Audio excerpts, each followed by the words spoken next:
How do you think World War III कैसे start होगा? Iran Israel conflict में भी there is going to be a miscalculation and people are going to enter one after another. Iran और Israel में Iran is more powerful और Israel? Israel is a very strong military power. उनको जितना support आता है it is to control the geopolitics of Middle East. North Korea को China से support इसलिए मिलता है to counter US. पाकिस्तान को US से और चाइना से इसलिए सपोर्ट मिलता है to counter India. अभी यूएस की क्या डिमांड है कि बंद करो ये मिसाइल डालना? US की डिमांड ये है कि Iran should not have a nuclear weapon ever. Tell me nuclear bomb work कैसे करता है? सेल्स जो है वो मल्टीप्लाई करते हैं फ्यूजन में जैसे, इसलिए इतना बड़ा एक्सप्लोजन होता है. लकी उतने ही लोग होंगे वो जो किलोमीटर की रेंज के अंदर आ जाएंगे एंड इनका वेपर बन जाएगा, इनको पता नहीं चलेगा. उसके बाद तो तड़पेंगे ना सारे. आज के हमारे गेस्ट हैं लेफ्टिनेंट कर्नल नरेंद्र सिंह ठाकुर, एक bomb disposal and post blast analysis expert. आज हम उनसे जानेंगे वर्ल्ड वॉर 3 होने के चांसेस क्या हैं, इसराइल और ईरान के बीच के कॉन्फ्लिक्ट का रियल रीजन क्या है, बॉम्ब्स डिफ्यूज कैसे होते हैं, यूएस के पास ऐसे जेट्स कैसे आए कि वो किसी रडार में पकड़े नहीं जाते, एंड उन जेट्स की टेक्नोलॉजी क्या है जिसको वो स्टेल्थ जेट बोलते हैं. किसी ने अगर हमारे ऊपर न्यूक्लियर अटैक कर दिया तो हमें कितना टाइम लगेगा रिटेलिएट करने में? हम कभी भी फर्स्ट यूज नहीं करेंगे, but if we are nuked then our retaliation वो इतना ज्यादा स्ट्रांग होगा कि हम लोग उस देश को कंप्लीटली वाइप आउट कर देंगे. तब तक उस पर न्यूक्लियर मारते रहेंगे. सबसे लीथल बॉम्ब्स क्या होता है? अभी एमओपी की जो बात हो रही है सिर्फ यूएस के पास है. Father of all bombs. Stealth fighter क्या होता है? पकड़ नहीं सकते, जो छुपा हुआ रहता है उसको रडार के जो सिग्नल है वो सिग्नल नहीं करता प्रोड्यूस. चाइना की मिलिट्री वीकनेस क्या है? आगे बढ़ने से पहले इस चैनल को सब्सक्राइब कर लीजिए ताकि हम आपके लिए इसी तरह से और इंसाइटफुल और बेहतर पॉडकास्ट बनाते रहें. एंड इस पूरे शो का ऑडियो एक्सपीरियंस स्पॉटिफाई पे अवेलेबल है जहाँ पे आप हमें फॉलो कर सकते हैं. Enjoy the show.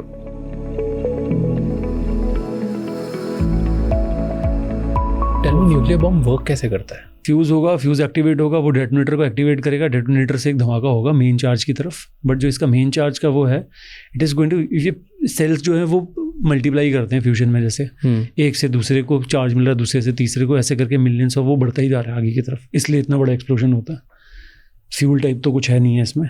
ये क्या होता है, फ्यूल होता है अंदर, चार्ज होता है, वो जल गया तो ख़त्म हो गया. यहाँ पे वो वाली प्रॉब्लम है, ये एनर्जी के साथ खेल रहा है. You just confined that massive energy into a small space और फिर आपने उसको अनलीश कर दिया उस एनर्जी को पूरा. अनलीशिंग ऑफ एनर्जी, जब उसको स्पेस मिलेगा it is going to only increase. तो बहुत ज़्यादा एरिया के बाद फिर जाके रुकती है, इसलिए इतना मैसिव होता है, फैलता जाता है बहुत मेजर. उसके लिए तो स्काई में बादल बन जाएंगे उसके. It's going to rain hell. वहाँ से एक्चुअली रेन होगी वो वाली, रेडियो एक्टिव रेन हो रही है, पानी में जा रहा है, बरसात में आ रहा है, हर चीज़ में है. फिर वो हर जगह फैल जाएगा, कन्फाइन नहीं होगा फिर वो. इसीलिए तो ये 100 सालों तक है. ये पहुंच जाएगा आपके ग्लेशियर्स में, वो पहुंच जाएगा वहाँ से रिवर्स चल रही है, उस रिवर्स के साथ पानी में मिलके वो रेडियो एक्टिव एलिमेंट हर घर में पहुंचेगा. We not going to survive that. जो लकी पार्ट, उससे लकी उतने ही लोग होंगे वो जो उस किलोमीटर की रेंज के अंदर आ जाएंगे एंड जिनका वेपर बन जाएगा, जिनको पता नहीं चलेगा. वो लकी होंगे, वो सबसे लकी होंगे. वही लकी होंगे. उसके बाद तो तड़पेंगे ना सारे. किसी की स्किन जली होगी, कोई पूरा जल गया होगा, कोई 3rd डिग्री बर्न लेके बैठा होगा, कोई बीमारियां लेके बैठा होगा, किसी का परिवार पूरा ख़त्म हो रहा होगा, सामने तड़प रहा होगा. तो जो वेपर बन जाएगा वो लकी होगा इसमें. इट शुड नॉट हैपन कि you are on the other end of it, वो 100 किलोमीटर रेंज के बाहर वाले. फिर तो आप डिस्ट्रक्शन देख रहे हो, you are living that destruction for your lifetime. आगे वाले फिर तो जनरेशनल डिस्ट्रक्शन देखते रहोगे आप. बच्चे पैदा हो रहे हैं डिफॉर्मिटी के साथ आपके, कोई बोल नहीं पा रहा, कोई चल नहीं पा रहा, कोई कुछ हो रहा है, किसी को बीमारी है, पैदा हो रहे हैं, मर रहे हैं. That will be different level of destruction. तो जो निकल जाएगा, बन जाएगा वेपर. कोई तरीका है सिविलियंस कैसे बच सकते हैं इससे? अंडरग्राउंड बंकर्स हैं, न्यूक्लियर बंकर्स भी बन रहे हैं, बट एक्चुअली फ्रैंकली देखा जाए तो कॉस्ट इतनी ज़्यादा होती है कि उनको इंस्टॉल करना, और स्पेस कहाँ से लाएंगे इतने के लिए. It we talk about like our own country and हमारी सिटीज़, मतलब मैं बड़ी सिटीज़ की, मेट्रोज़ की बात ही नहीं करूँगा. यहाँ पे तो पाँव रखने को जगह नहीं है. Even the smaller cities are so populated. I belong to small place like Jammu. Jammu में पाँव रखने की जगह नहीं है. कितना डेंसली पॉपुलेटेड है यार. सबसे लीथल बॉम्ब्स क्या होते हैं? जैसे कन्वेंशनल बॉम्ब होता है, फिर फ्यूल एयर बॉम्ब होता है, फिर डर्टी बॉम्ब होता है, फिर न्यूक्लियर बॉम्ब होता है, फिर हाइड्रोजन बॉम्ब होता है. ऐसे अभी एमओपी की जो बात हो रही है, I am just forgetting it's full form, which the US has. सिर्फ यूएस के पास है. यूएस के पास ही सिर्फ एयरक्राफ्ट है उनका, B-2 बॉम्बर जो है, जो उसको कैरी कर सकता है. It is the only bomb and only country with only platform to carry it, which which Israel is requesting them कि यार हमें वो दे दो या फिर ड्रॉप कर दो ईरान की फैसिलिटी पे, फॉर्दो वाली फैसिलिटी पे, because it is 80 feet underground. Massive ordnance penetrator. Penetrator, if I'm not wrong, 99% I'm sure it is MOP, massive ordnance penetrator. It is father of all bombs. Father of all bombs. क्या है उसमें? वो न्यूकी है. 100 feet नीचे ज़मीन में एक facility है, मतलब 100 feet उसके ऊपर वो है, पहाड़ी है, एक पहाड़ है पूरा. उस 100 feet को वो पेनिट्रेट करेगा और उस फैसिलिटी को डिस्ट्रॉय करेगा और रास्ते में फटेगा नहीं. तो the kind of fuses it is going to have, तो kind of casing it is going to have. उसकी केसिंग नॉर्मल नहीं है, वो स्टील केसिंग में आता है कुछ. एंड उसको उठा के ड्रॉप कैसे करना है? तो B2 स्टेल्थ बॉम्बर उन्हीं के पास है, वही उठा सकता है उसको. और अगर वो फटा तो फैसिलिटी जाएगी. But it's a bunker buster. Okay, it's a bunker buster. It's not a न्यूक. It's not a न्यूक, it's a bunker buster. उसको बनाया इस तरीके से कि उसको पेनिट्रेट करना है 100 feet, but it is the father of all bombs. Otherwise nobody can do it. कोई भी दुनिया में इतने देश हैं, 190+ देश हैं, nobody has the capability. सिर्फ यूएस के पास है, सिर्फ बॉम्ब. रशिया के पास भी नहीं है, किसी के पास नहीं है. ना बॉम्ब है, ना उसका प्लेटफॉर्म है उसको उठा के उसको डिलीवर करने वाला. जो बाकी बना रहे हैं उसमें बहुत फ़र्क है. F-35 करते हैं, F-22 तो बोल देते ही नहीं किसी को. रैप्टर है जो उनका, क्या है? दिखेगा भी नहीं, वो स्टेल्थ फाइटर है, दिखेगा ही नहीं कब आएगा कब निकल जाएगा. इतना स्पीड, इतने स्पीड, स्टेल्थ इतना है उसका. Radars can not pick it. वो actually stealth. F-35 is a stealth fighter proper. Stealth fighter क्या होता है? स्टेल्थ जो हिंदी में कन्वर्ट कर दोगे, जिसको पकड़ नहीं सकते, जो छुपा हुआ रहता है. स्टेल्थ में मतलब छुपा में है जो, ये उसकी हिंदी है, ये उसका है. तो स्टेल्थ मोड में वो काम करता है. तो बेसिकली क्या करते हैं, उसको इस तरीके से पेंट किया जाता है और इस तरीके से उसकी एजेस को कट किया जाता है, ठीक है, कि उसको रडार के जो सिग्नल है वो सिग्नल नहीं वो करता है प्रोड्यूस. वरना कोई भी चीज़ जब उड़ रही है हवा में तो ट्रांसमिट करेगी कोई ना कोई सिग्नल. उसका पेंट पकड़ लोगे, उसका साइज़ या शेप पकड़ लोगे, तो ये जो रडार्स के जो सिग्नल फेंके जाते हैं, जो पिक करते हैं, तो वो उसको डिफ्लेक्ट कर देता है सबको. तो स्टेल्थ यहाँ से आती है. मैक्सिमम लेमन में बताते हैं छोटे छोटे में. हम किसी भी और चीज़ की बात करते हैं. अब मैं F-35 कर रहा हूँ, 22 की बात ही नहीं कर रहा हूँ. 22 तो अलग ही कहानी है उसकी, तो देता भी नहीं है किसी को. 22 तो वो उनको भी नहीं देता, नाटो को भी नहीं देता है. वो the kind of material that they have invented, that kind of paint that they are doing, that kind of जो भी उसका मटेरियल यूज हो रहा है, the kind of shape that किसी रडार में पकड़ाएगा ही नहीं. अब पकड़ में नहीं आएगा किसी को, आपको दिखेगा ही नहीं कभी. आप उसको एंगेज कैसे करोगे? वो आएगा, बम गिराएगा, निकल जाएगा. आपके रडार्स काम रहेंगे, वहीं पर पड़े रहेंगे. एंड रेंजेस 10-10 हज़ार के वो है, ऑपरेशनल रेंजेस हैं उनकी. 10,000 किलोमीटर. हाँ, वो कहीं भी निकले हैं. रिफ्यूलिंग, मिड एयर रिफ्यूलिंग है उनकी, कहीं भी रिफ्यूल हो जाते हैं. मिड एयर रिफ्यूलिंग मतलब छोटे जेट्स होते हैं, वो हवा में अपने आप को, मेन जेट्स को रिफ्यूल कर देते हैं वो, while you are flying. Rafale में भी होता है, इसके साथ भी आते हैं. तो आपका ऑपरेशन, यार आप दुनिया के किसी भी कोने में मतलब 2-4 बार ऑपरेशन करके आ जाओ. आपको रिफ्यूल करने के लिए वापस ही नहीं आना. पकड़ में आप किसी के नहीं आ रहे, दिख आप किसी को नहीं रहे. नोबडी नोज आप आ कहाँ से रहे हो. डॉग फाइट आपके साथ कर नहीं सकते, क्यों? आप पता ही नहीं चल रहा आपका. रडार्स पिक नहीं कर रहे. तो वो बहुत आगे हैं यार.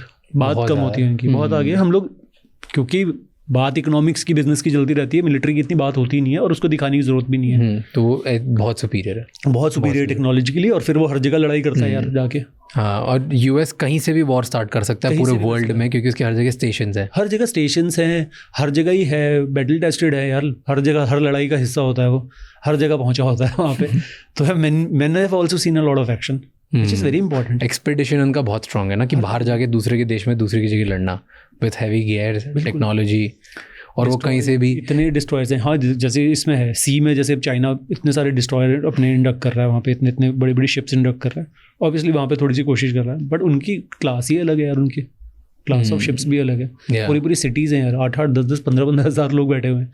100 फाइटर्स लेके तो यार शिप्स चल रही हैं. कौन कौन सी कंट्री के कौन कौन से बॉम्ब्स हैं? जैसे आपने बताया कि एक यूएस के पास है, which is the most advance, MOP. उसके अलावा इज देयर समथिंग एडवांस जो अदर कंट्रीज़ के पास है? स्कैल्प पे जैसे एक बॉम्ब है, इंडिया के पास भी है, इसराइल के पास भी है, रशिया के पास भी है, यूएस के पास भी है. देयर बॉम्ब्स विद ब्रेन, मतलब they've got bombs which have got a inbuilt brain into it. मतलब that's a computer into it. That computer does all the calculations. कितना, कहाँ पे, कैसे.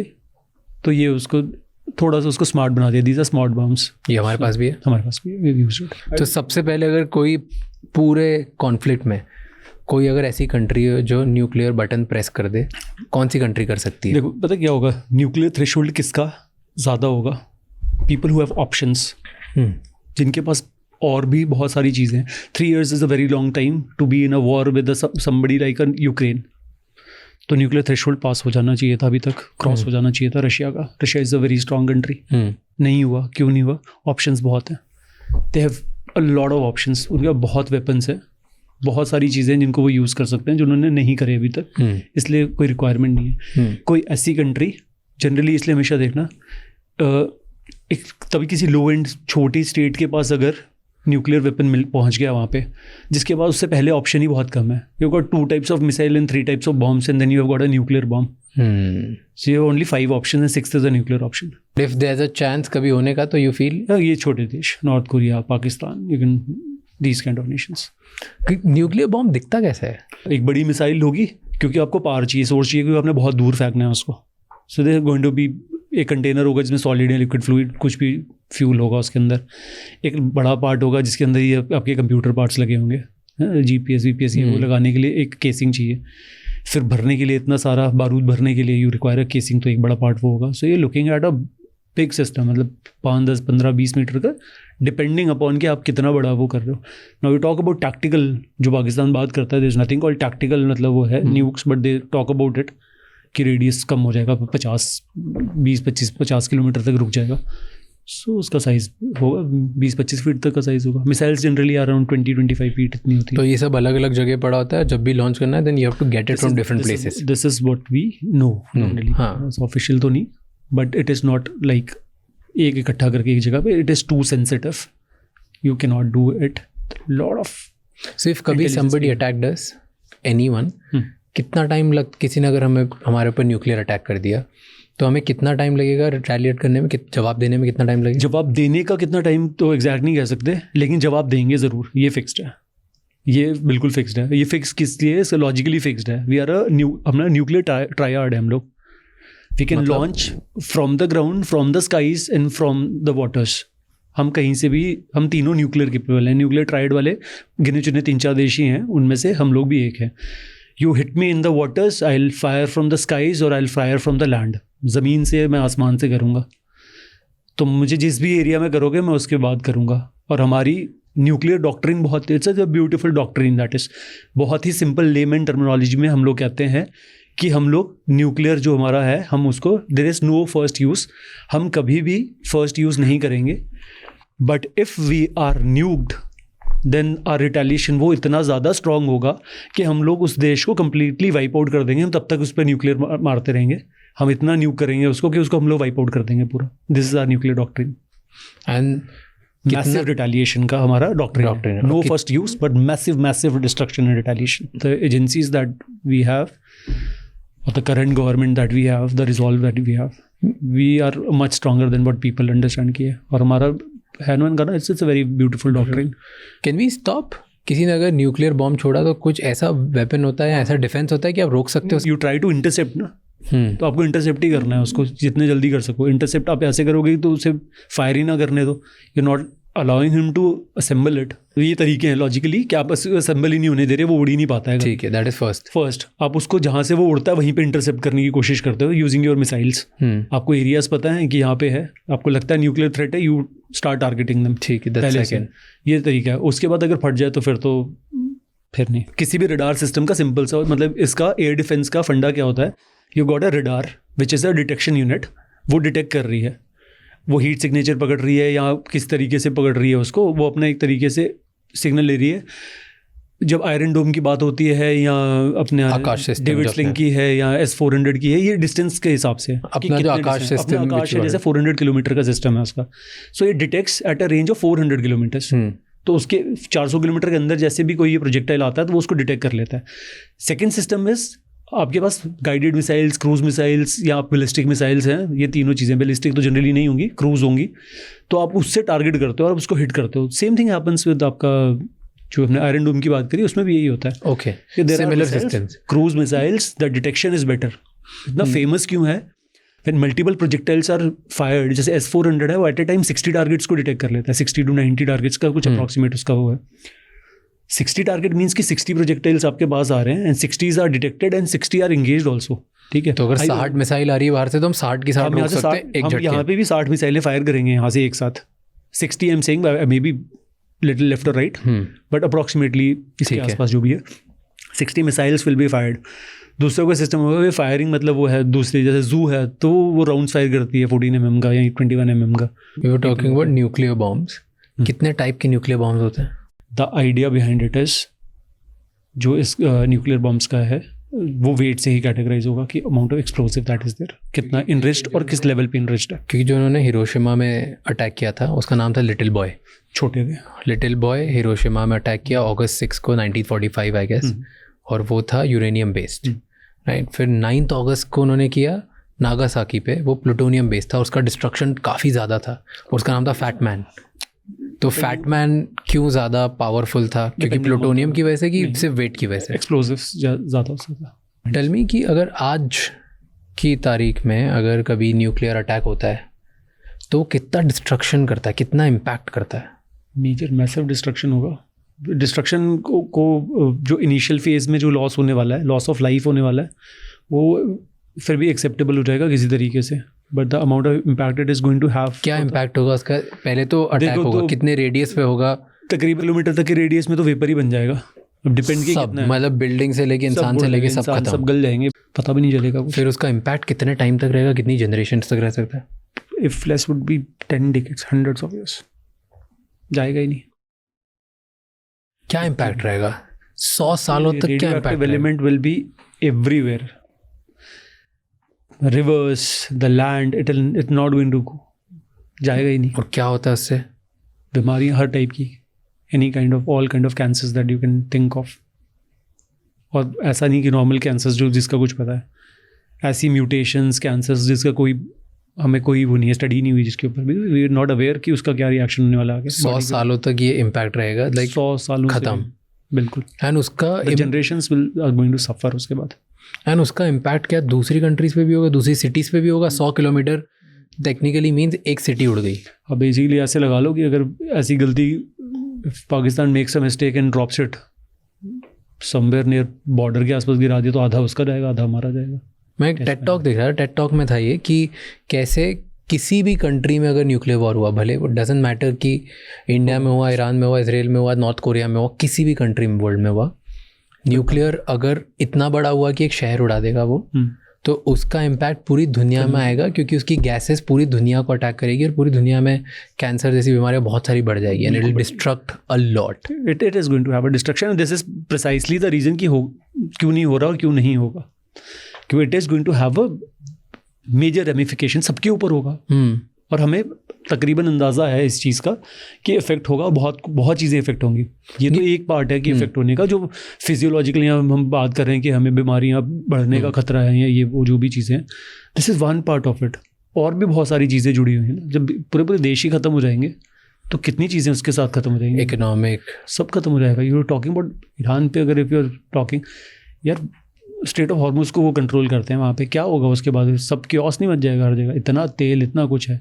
Will it stop? Will you be able to confine it to a particular nation? कि आप इतना हिस्से पे गिरा दो कि बस वही देश खत्म हो जाएगा, इतने लोगों को मार दो, तो नहीं होगा. तो ऐसे नहीं हो सकता ना. Nuclear threshold, you feel nuclear नहीं, अभी मेरे को तो नहीं लगता कि अभी इन दिस सिचुएशन नहीं, इतना पास नहीं है जितना एमिकेबली सॉल्व हो जाएगा. ये आपको अपने आप को जस्टिफाई करने के लिए शोर मचाना पड़ता है, बहुत ज़्यादा बढ़ा के चीज़ दिखानी पड़ती है, अदरवाइज आपके एक्शन ही जस्टिफाई नहीं हो पाएंगे. People are getting killed everywhere. Killing people is, और इससे ज़्यादा क्या ही कर लोगे? आप अगर किसी की जान ही ले रहे हो तो उसको जस्टिफाई करने के लिए you need to have reasons, strong reasons. We had a very strong reason when we had to retaliate operation Sindoor करने का. We had a very strong reason. तो इसलिए शोर नहीं मचाया, काम करा और 3-4 दिन वो किया, कंक्लूसिव ऑपरेशन करके हम हुए. We had very very strong reason. यार हम हज़ारों लोग मर चुके हैं हमारे, तो वो रीजन आपके पीछे होना ही कराना जरूरी था. इसलिए चुप कराना जरूरी है. टेरर इंफ्रास्ट्रक्चर खत्म करना या तो अगर बहुत ही स्ट्रॉन्ग ऐसा कोई रीजन हो तो उसके बाद होता है, या फिर आप बहुत ज़्यादा लोगों को पोलराइज करते हो, बोल के करना पड़ता है. अदरवाइज इतने मिक्स्ड, इतने जुड़े हुए, पूरा वर्ल्ड ऑर्डर जो है पूरा सब एक दूसरे से मतलब वो है डिपेंडेंट एक दूसरे पे. क्या होता है बैलिस्टिक मिसाइल? अभी जस्ट मैंने न्यूज़ पढ़ी इधर आने से पहले कि Iran has used ballistic missile Israel के, क्या नाम है उसका, शेजिल या सेजिल करके कोई बैलिस्टिक, इजराइल सदर्न इजराइल का लार्जेस्ट हॉस्पिटल को उड़ा दिया उन्होंने बैलिस्टिक मिसाइल से। I was also reading. क्या होती है बैलिस्टिक मिसाइल? देखो, मिसाइल की कैटेगराइजेशन होती है based upon the trajectory that it follows. तो ऐसे करके उसकी रेंज के हिसाब से, प्लेटफॉर्म कौन सा यूज़ कर रहा है, मतलब कहाँ से लॉन्च हो रही है उस वाले को करके, ठीक है। इस तरीके से अलग अलग ग्रेड्स होते हैं उसके, मिसाइल्स को कैटेगराइज करते हैं। When we use the term ballistic, तो बैलिस्टिक का सिंपल मतलब है आपकी ट्रेजेक्ट्री जो होगी वो पैराबोलिक होगी। मतलब लाइक ओके कर्व में ऐसे नीचे से ऊपर जाएगी, फिर ऊपर से नीचे आएगी, ये पैराबोला बन जाएगा। एक पैराबोला में इसके 3 फेज हो जाएंगे। एक बूस्ट फेज होगा इनिशियल वाला, उसको बूस्ट फेज कहते हैं, कि एक पावर सोर्स है आपका, ठीक है, कोई भी आपका सॉलिड या लिक्विड फ्यूल से आपने पावर दिया उसको, it leaves the atmosphere and enters space, ठीक है, एक सर्टन स्पीड पे, ठीक है, वो जाएगा ऊपर। जब स्पीड्स की बात करेंगे तो हम वो कहते हैं माक 1, ऐसे बोलते हैं। माक 1 है sound of speed, 330 metre per second oblique close to 1200 kilometre per hour, ये स्पीड होती है Mach 1। Okay. So first phase में, बूस्ट फेज में आपने उसको पावर दिया, पावर सोर्स से उसको आपने एटमॉस्फेयर से बाहर निकाल के स्पेस में डाल दिया। सेकंड फेज में वो जो बीच वाला फेज है उसको मिडिल कहते हैं, मिड कोर्स फेज कहते हैं उसको। मिड कोर्स में वो अपनी वो करता है, कैलकुलेशन कर रहा होता है, उसके अंदर कंप्यूटर लगा हुआ है, it is calculating the distance, कहाँ पे जाना है, कहाँ गिरना है, सारा कुछ कर रहा है। थर्ड फेज में वो री एंट्री करता है वापस से एटमॉस्फेयर के अंदर, उसको कहते हैं टर्मिनल फेज।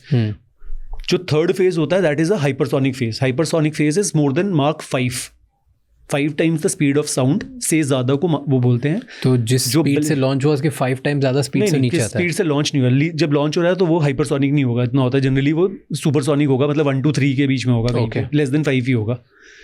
जब वो नीचे गिर रहा होता है वो मोर देन 5 होगा, it goes as high as 20, और जनरली इस रेंज में आता है। तो अगर आपने फर्स्ट फेज में डिटेक्ट कर लिया तो आपके उस टाइम पे हीट सिग्नेचर भी है, स्पीड भी कम है, तो वहाँ पे डिटेक्ट हो गया तो हो गया। जब वो री एंट्री फेज में वापस नीचे गिरता होता है, वो मार्क 20 तक स्पीड होती है उसकी, with the assist of gravity it is coming down at very very high speeds. मार्क 20 इज लाइक, मार्क 20 हो गया 20 times the speed of sound. 1200 kilometres per hour is speed of sound, उसका 20 टाइम्स कर रहे हैं हम लोग, 24,000 kilometres per our. Probably faster than that. और कितनी बड़ी मिसाइल का साइज है, वो गिर रहा है वहाँ पे, कितना बड़ा वॉरहेड गिर रहा है। तो ये है, ये बैलिस्टिक है।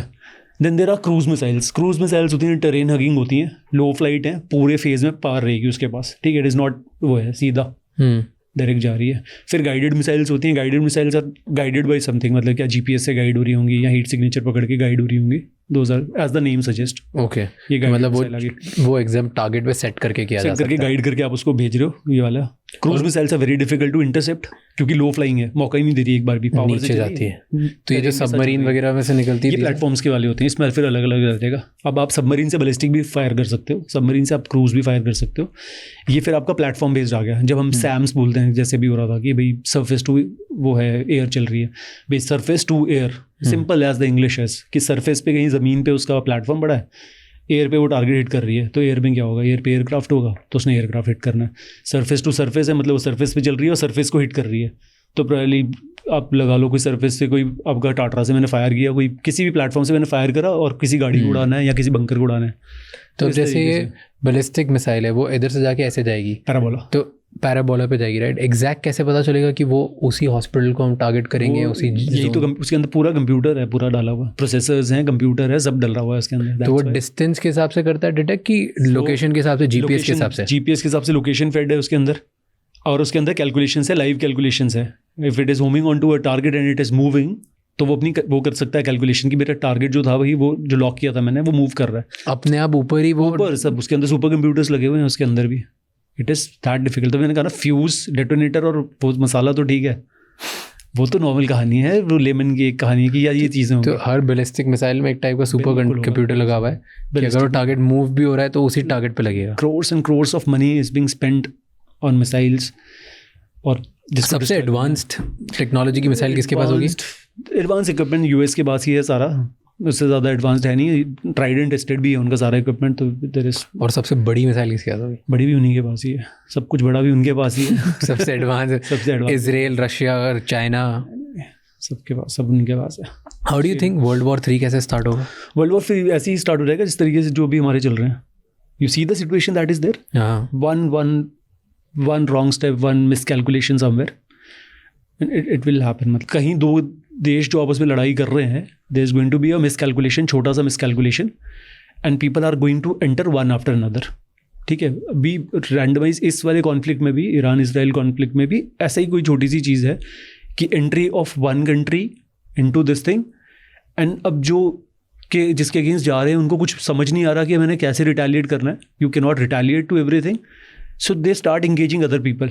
So you start targeting left right, छोटे छोटे वो है, और आप उनको वो भी उसमें मिलना स्टार्ट हो जाए. अपनी साइड करते हैं, अपने साइड भी नहीं होंगे, मतलब एवरीबडी इज गेटिंग इन्वॉल्व. आपको कुछ नहीं मिल रहा फ्रस्ट्रेशन में, आप किसी को भी हिट कर रहे हो, and they also have to respond.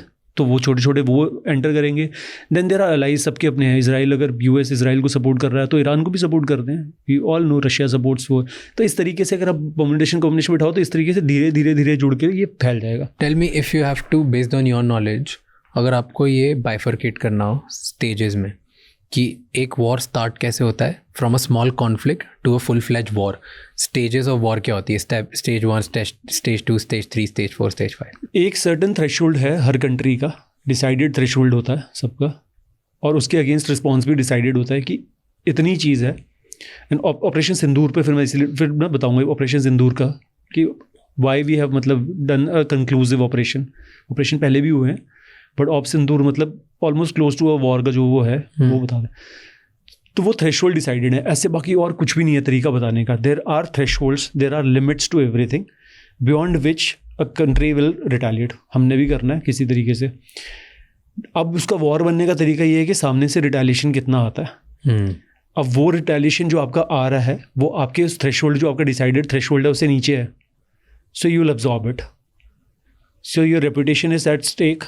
आपकी टेरिटरी तो है ही है, सॉवरेनिटी पे तो हम लोग हमेशा लड़ाई करते हैं. तो अगर वो इसको इम्पैक्ट कर रहा है उसका रिटेलिएशन, तो फर्दर फिर आप एक लूप में जा रहे हो धीरे धीरे. Then you are going to hit. अब वो सामने वाले के थ्रेशोल्ड पे है कि वो कब आता है. सो ये एक लूप है. इसीलिए यू विल सी इमीडिएटली जैसे ही एक दूसरे को स्ट्राइक करना स्टार्ट करते हैं तो डिप्लोमेटिक चैनल जो होते हैं वो सारे के सारे हैं, क्योंकि finally it all boils down to business. सब इकोनॉमिक्स पे आगे रुक जाता है कि कौन कितनी देर इकोनॉमिकली सस्टेन करेगा वॉर को. मेन लड़ाई उसकी है, बाकी सब कैनन फॉडर है, बाकी सब. सो अभी जैसे ईरान इजराइल इज हैपनिंग, पहले इजराइल गाजा था, ये ईरान इजराइल कैसे बन गया? तो बेसिकली अगर सही देखा जाए तरीके से तो इंडिया इकलौता देश है जिसने आज तक ज्यूज़ को बचा के रखा. दूसरा इजराइल है जो बाई फोर्स करता है. उसके आसपास मिडिल ईस्ट में सारे इस्लामिक है. इस्लामिक्स का ज्यूज़ के साथ सिंपल उनका रिलीजियस रीजन पे वो है कि भाई ज्यूज़ नहीं एग्जिस्ट कर सकते, वो अपने धर्म से जोड़ते हैं उसको. रीज़न ये है, जो ग्रो कर गए, इकोनॉमिकली ग्रो करके आगे बढ़ गए, उनको ये चीज़ समझ आ गई कि लड़के कुछ नहीं होगा, लड़ नहीं पाएंगे, क्योंकि इसराइल को डायरेक्ट सपोर्ट यूएस का है and they it's a military super power. तो इसराइल के पास इतना दम तो है कि बचा लेगा, और यूएस का पूरा बैकिंग है उसको पीछे. यूएस क्यों बैक करता है इसराइल को?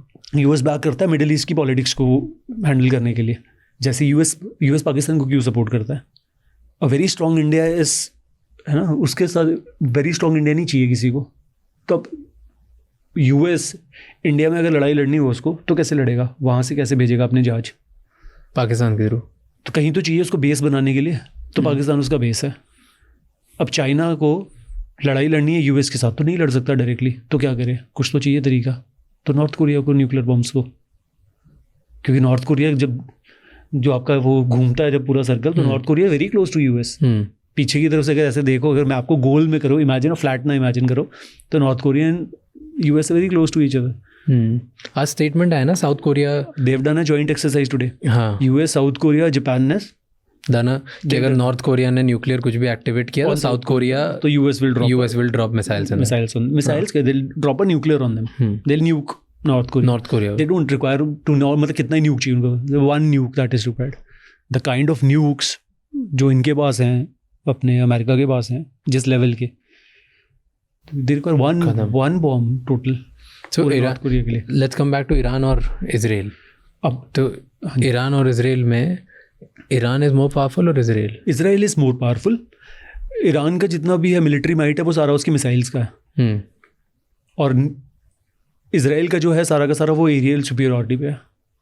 They've got a lot of fighter jets, and lot of support, पीछे से बैकिंग पूरा बहुत ज़्यादा है उसका. And they are fighting fit, क्योंकि वो उनके पास एक्सपीरियंस है इसका.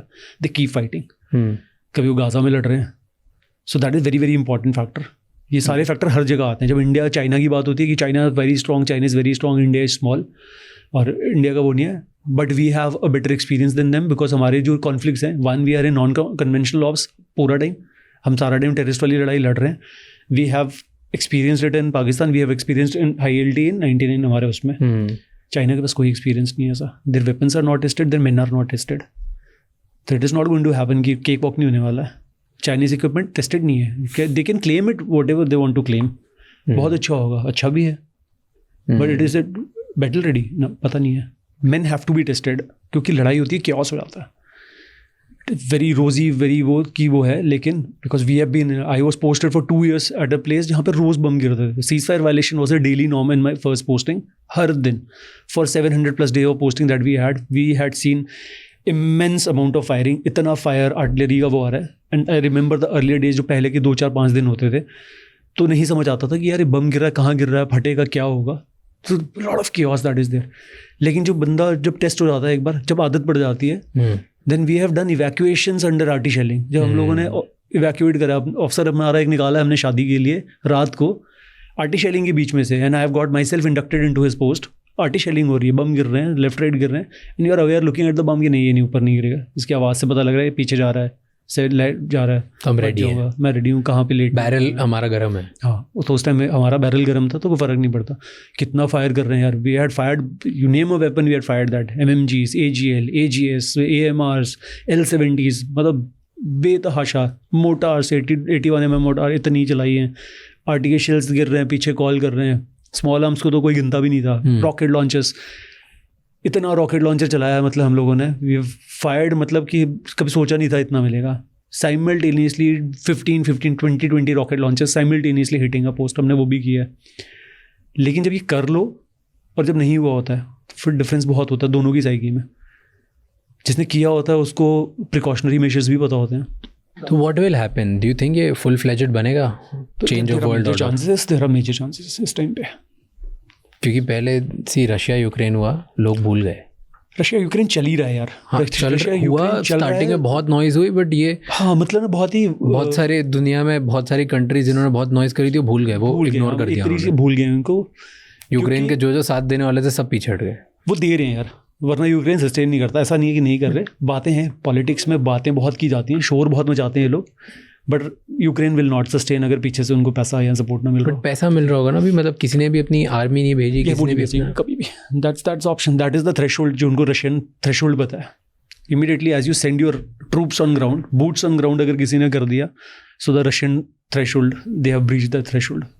Russia is very strong. फिर रशिया फोड़ देगा बिल्कुल, और वो डायरेक्ट वॉर होगा दूसरी कंट्री से. They may use any weapon they want to use, will not name the weapon, they may use. कोई बड़ी बात नहीं है उनके लिए. दे वेरी स्ट्रॉन्ग, ऐसा नहीं है, दे स्ट्रॉन्ग पीपल. और उन्होंने कोई ट्रीटी वीटी भी साइन नहीं कर रखी, उनको कुछ भी रिक्वायरमेंट भी नहीं है उनको. वो वैसे नहीं है. मैं मिलिट्री माइंड की बात ही नहीं कर रहा कि मिलिट्री माइट कितना है. Russian are militarily very strong. They are so friendly with us. Military might बहुत है उनका. इस लड़ाई को ख़त्म करने के उनके पास 100 तरीके थे, वो ख़त्म नहीं कर रहे. इसके पीछे बहुत स्टोरी है उनकी कि वो क्यों नहीं इतना वेपन यूज़ कर रहे हैं. They consider Ukraine as part of their own territory. उनको तो अपना ही लगता है, वो पूरा ख़त्म भी नहीं करना चाहते. They just want a buffer in between. वो चाहते हैं एक बफर हो हमारे बीच में और EU के बीच में एक बफर आ जाए. That is there thought process. जैसे यूक्रेनियन थॉट प्रोसेस वो है. यूक्रेनियन उनमें मिलना चाहता है. यूक्रेन को लगता है कि हम अलग है, हमें आज़ाद रहना है, तो वो एक उनका थॉट प्रोसेस है.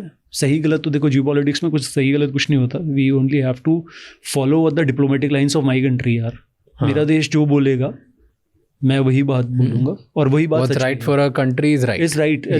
Very very simple. We need to save our country first. It is very simple. It is nation first in every situation.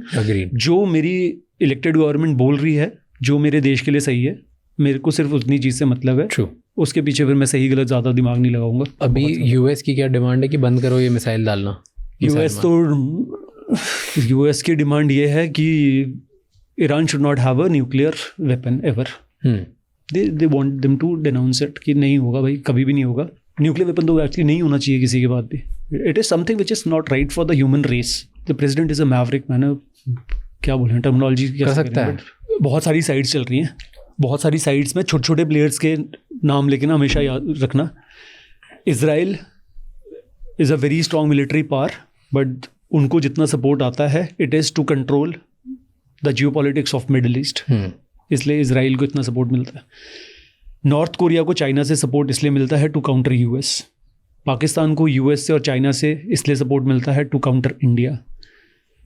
ये इस तरीके से ही चला जाता है। India and US are friends. Everybody is friend to everyone and everybody is an enemy to everyone. This is what geopolitics is. उस time पे एक तुक्के में हम कहते हैं कभी देयर इज अ पॉसिबिलिटी, कभी भी ऐसा भी हो सकता है कि India, Russia and China they come on the same page.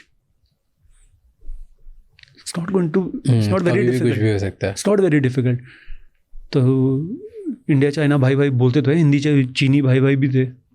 It may happen, हो सकता है कहीं पे भी कुछ भी। तो सारी छोटी छोटी countries at the same time. Do you think world chaos ऐसे ही स्टार्ट होता है? चेंज ऑफ वर्ल्ड ऑर्डर, छोटे छोटे पॉकेट्स में बहुत सारे पहले कॉन्फ्लिक्ट्स होते हैं, फिर वो उनकी दो कंट्रीज के वॉर बनते हैं, फिर कंट्रीज साइड लेना स्टार्ट करती है, फिर ये लार्ज चेंज ऑफ ऑर्डर आता है। ऐसे ऐसे ही आएगा। Do you think change of order is coming? Change of order is right no not coming. Change of orders नहीं है इस टाइम पे। जो ज़्यादा है कि वो है जो सेंटर ऑफ पावर है वो काफ़ी जगह बट गए हैं धीरे धीरे। मतलब पहले बिल्कुल फिक्स था कि हाँ यूएस इज दी कंट्री, एक ही कंट्री कंट्रोल करेगी, एक ही कंट्री वो चल रही है।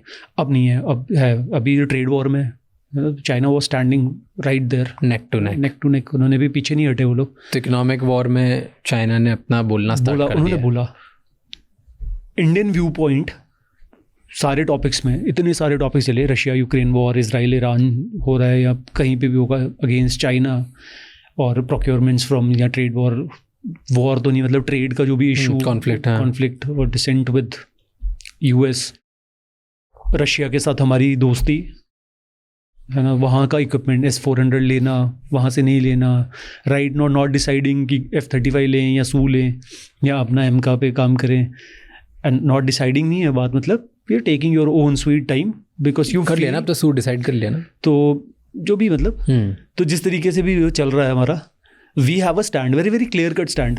नहीं देंगे statement, you want us to give a statement. Indian military power के साथ इंडियन सॉफ्ट पावर बहुत ज़्यादा स्ट्रॉन्ग है। Lot of soft power that we have, lot of business that we have. We are there are no permanent enemies, no permanent friends. बिल्कुल, geopolitics में बिल्कुल। But one country हमारा हमेशा से दोस्त रह चुके हैं, that is Russia. Russia has always been a friend to us. Always. We have always supported. They have always supported. They have always supported. हम उल्ट वहाँ से स्टार्ट करेंगे। We should be grateful. Gratitude दिखाना चाहिए। They have supported us when we required it. 71 में उन्होंने बहुत सपोर्ट करा। That war was won कि भाई उन्होंने सपोर्ट करा, भेजे उन्होंने अपने। So अभी were launched. So trade war में, इकोनॉमिक वॉर में अब सेंटर ऑफ पावर चाइना ने स्टार्ट करा बताना।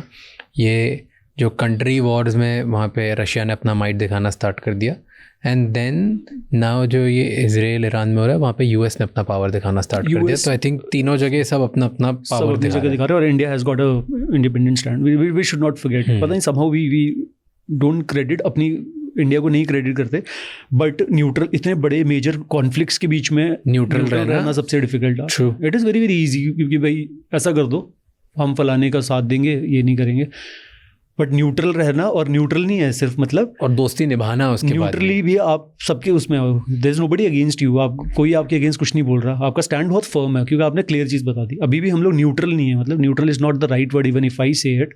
हम न्यूट्रल थोड़ी हैं, हमने तो बहुत क्लियरली बता दिया है कि there is a diplomatic channel, foreign ministers बात करें आपस में और हमारा डिप्लोमेटिकली सॉल्व करें। हमारा स्टांस बहुत क्लियर है, हम लोग कहते हैं लड़ाई का कोई सॉल्यूशन वो नहीं है, ठीक है। हमने खुद करा, ऑप सिंदूर करा, बट यार हमने तब करा कि अब एक के बाद 2, 3, 4, 5, 10 कब तक सहते रहोगे, मतलब ठीक है ना। That was needed. वो 1000 कट्स जो है, वो 1000 cuts are now becoming million cuts. We cannot take it on। और किससे ले, मतलब Is there any other country जो सेफ होगी न्यूक्लियर वॉर में? Which if ever nuclear war happens, कोई ऐसी कंट्री जो सेफेस्ट होगी? I was reading Switzerland is the safest country अगर न्यूक्लियर वॉर हुआ तो। Small, very small countries with very few people which can have these kind of। Israel में bunkers हैं सबके पास। There's so many bunkers where they मतलब take shelter। We realized during Op Sindoor, because I was in that area, we don't have anything। हमारे पास आई कुछ नहीं है। A lot of destruction that happened in Punch, Why did that happen? मतलब क्योंकि कुछ bunkers नहीं, कुछ भी। you are in that place where you have seen everything. So यार सब कुछ देखा हुआ है पुंछ में. I have been posted there. तो हमारे टाइम पे भी हुआ था. Still we could not take that action. हमारे पास थे नहीं उतना रिसोर्सेज नहीं थे कि हम सर छुपा सकते. अब तो बना रहे हैं. अब तो बना रहे हैं, लेकिन कितने 150 करोड़ लोगों को कैसे छुपाएंगे? सो सेफेस्ट कौन है? सेफेस्ट होगा जो दूर होगा इस वाले से. Which country do you feel is the safest? Like you said, the smaller countries. ये जो है उस तरफ के जिनकी किसी से लड़ाई नहीं, किसी से दोस्ती नहीं, वो अपने में जीते हैं. और वो छोटे हैं और इतने दे हैव रिसोर्सेज, इतने अमीर हैं वो लोग कि वो एक्चुअली बना सकते हैं इस तरीके के बंकर. न्यूक्लियर तो यार नहीं, बट यस जो नॉर्मल मिसाइल बाकी वॉर झेल जाएंगे, ये नहीं.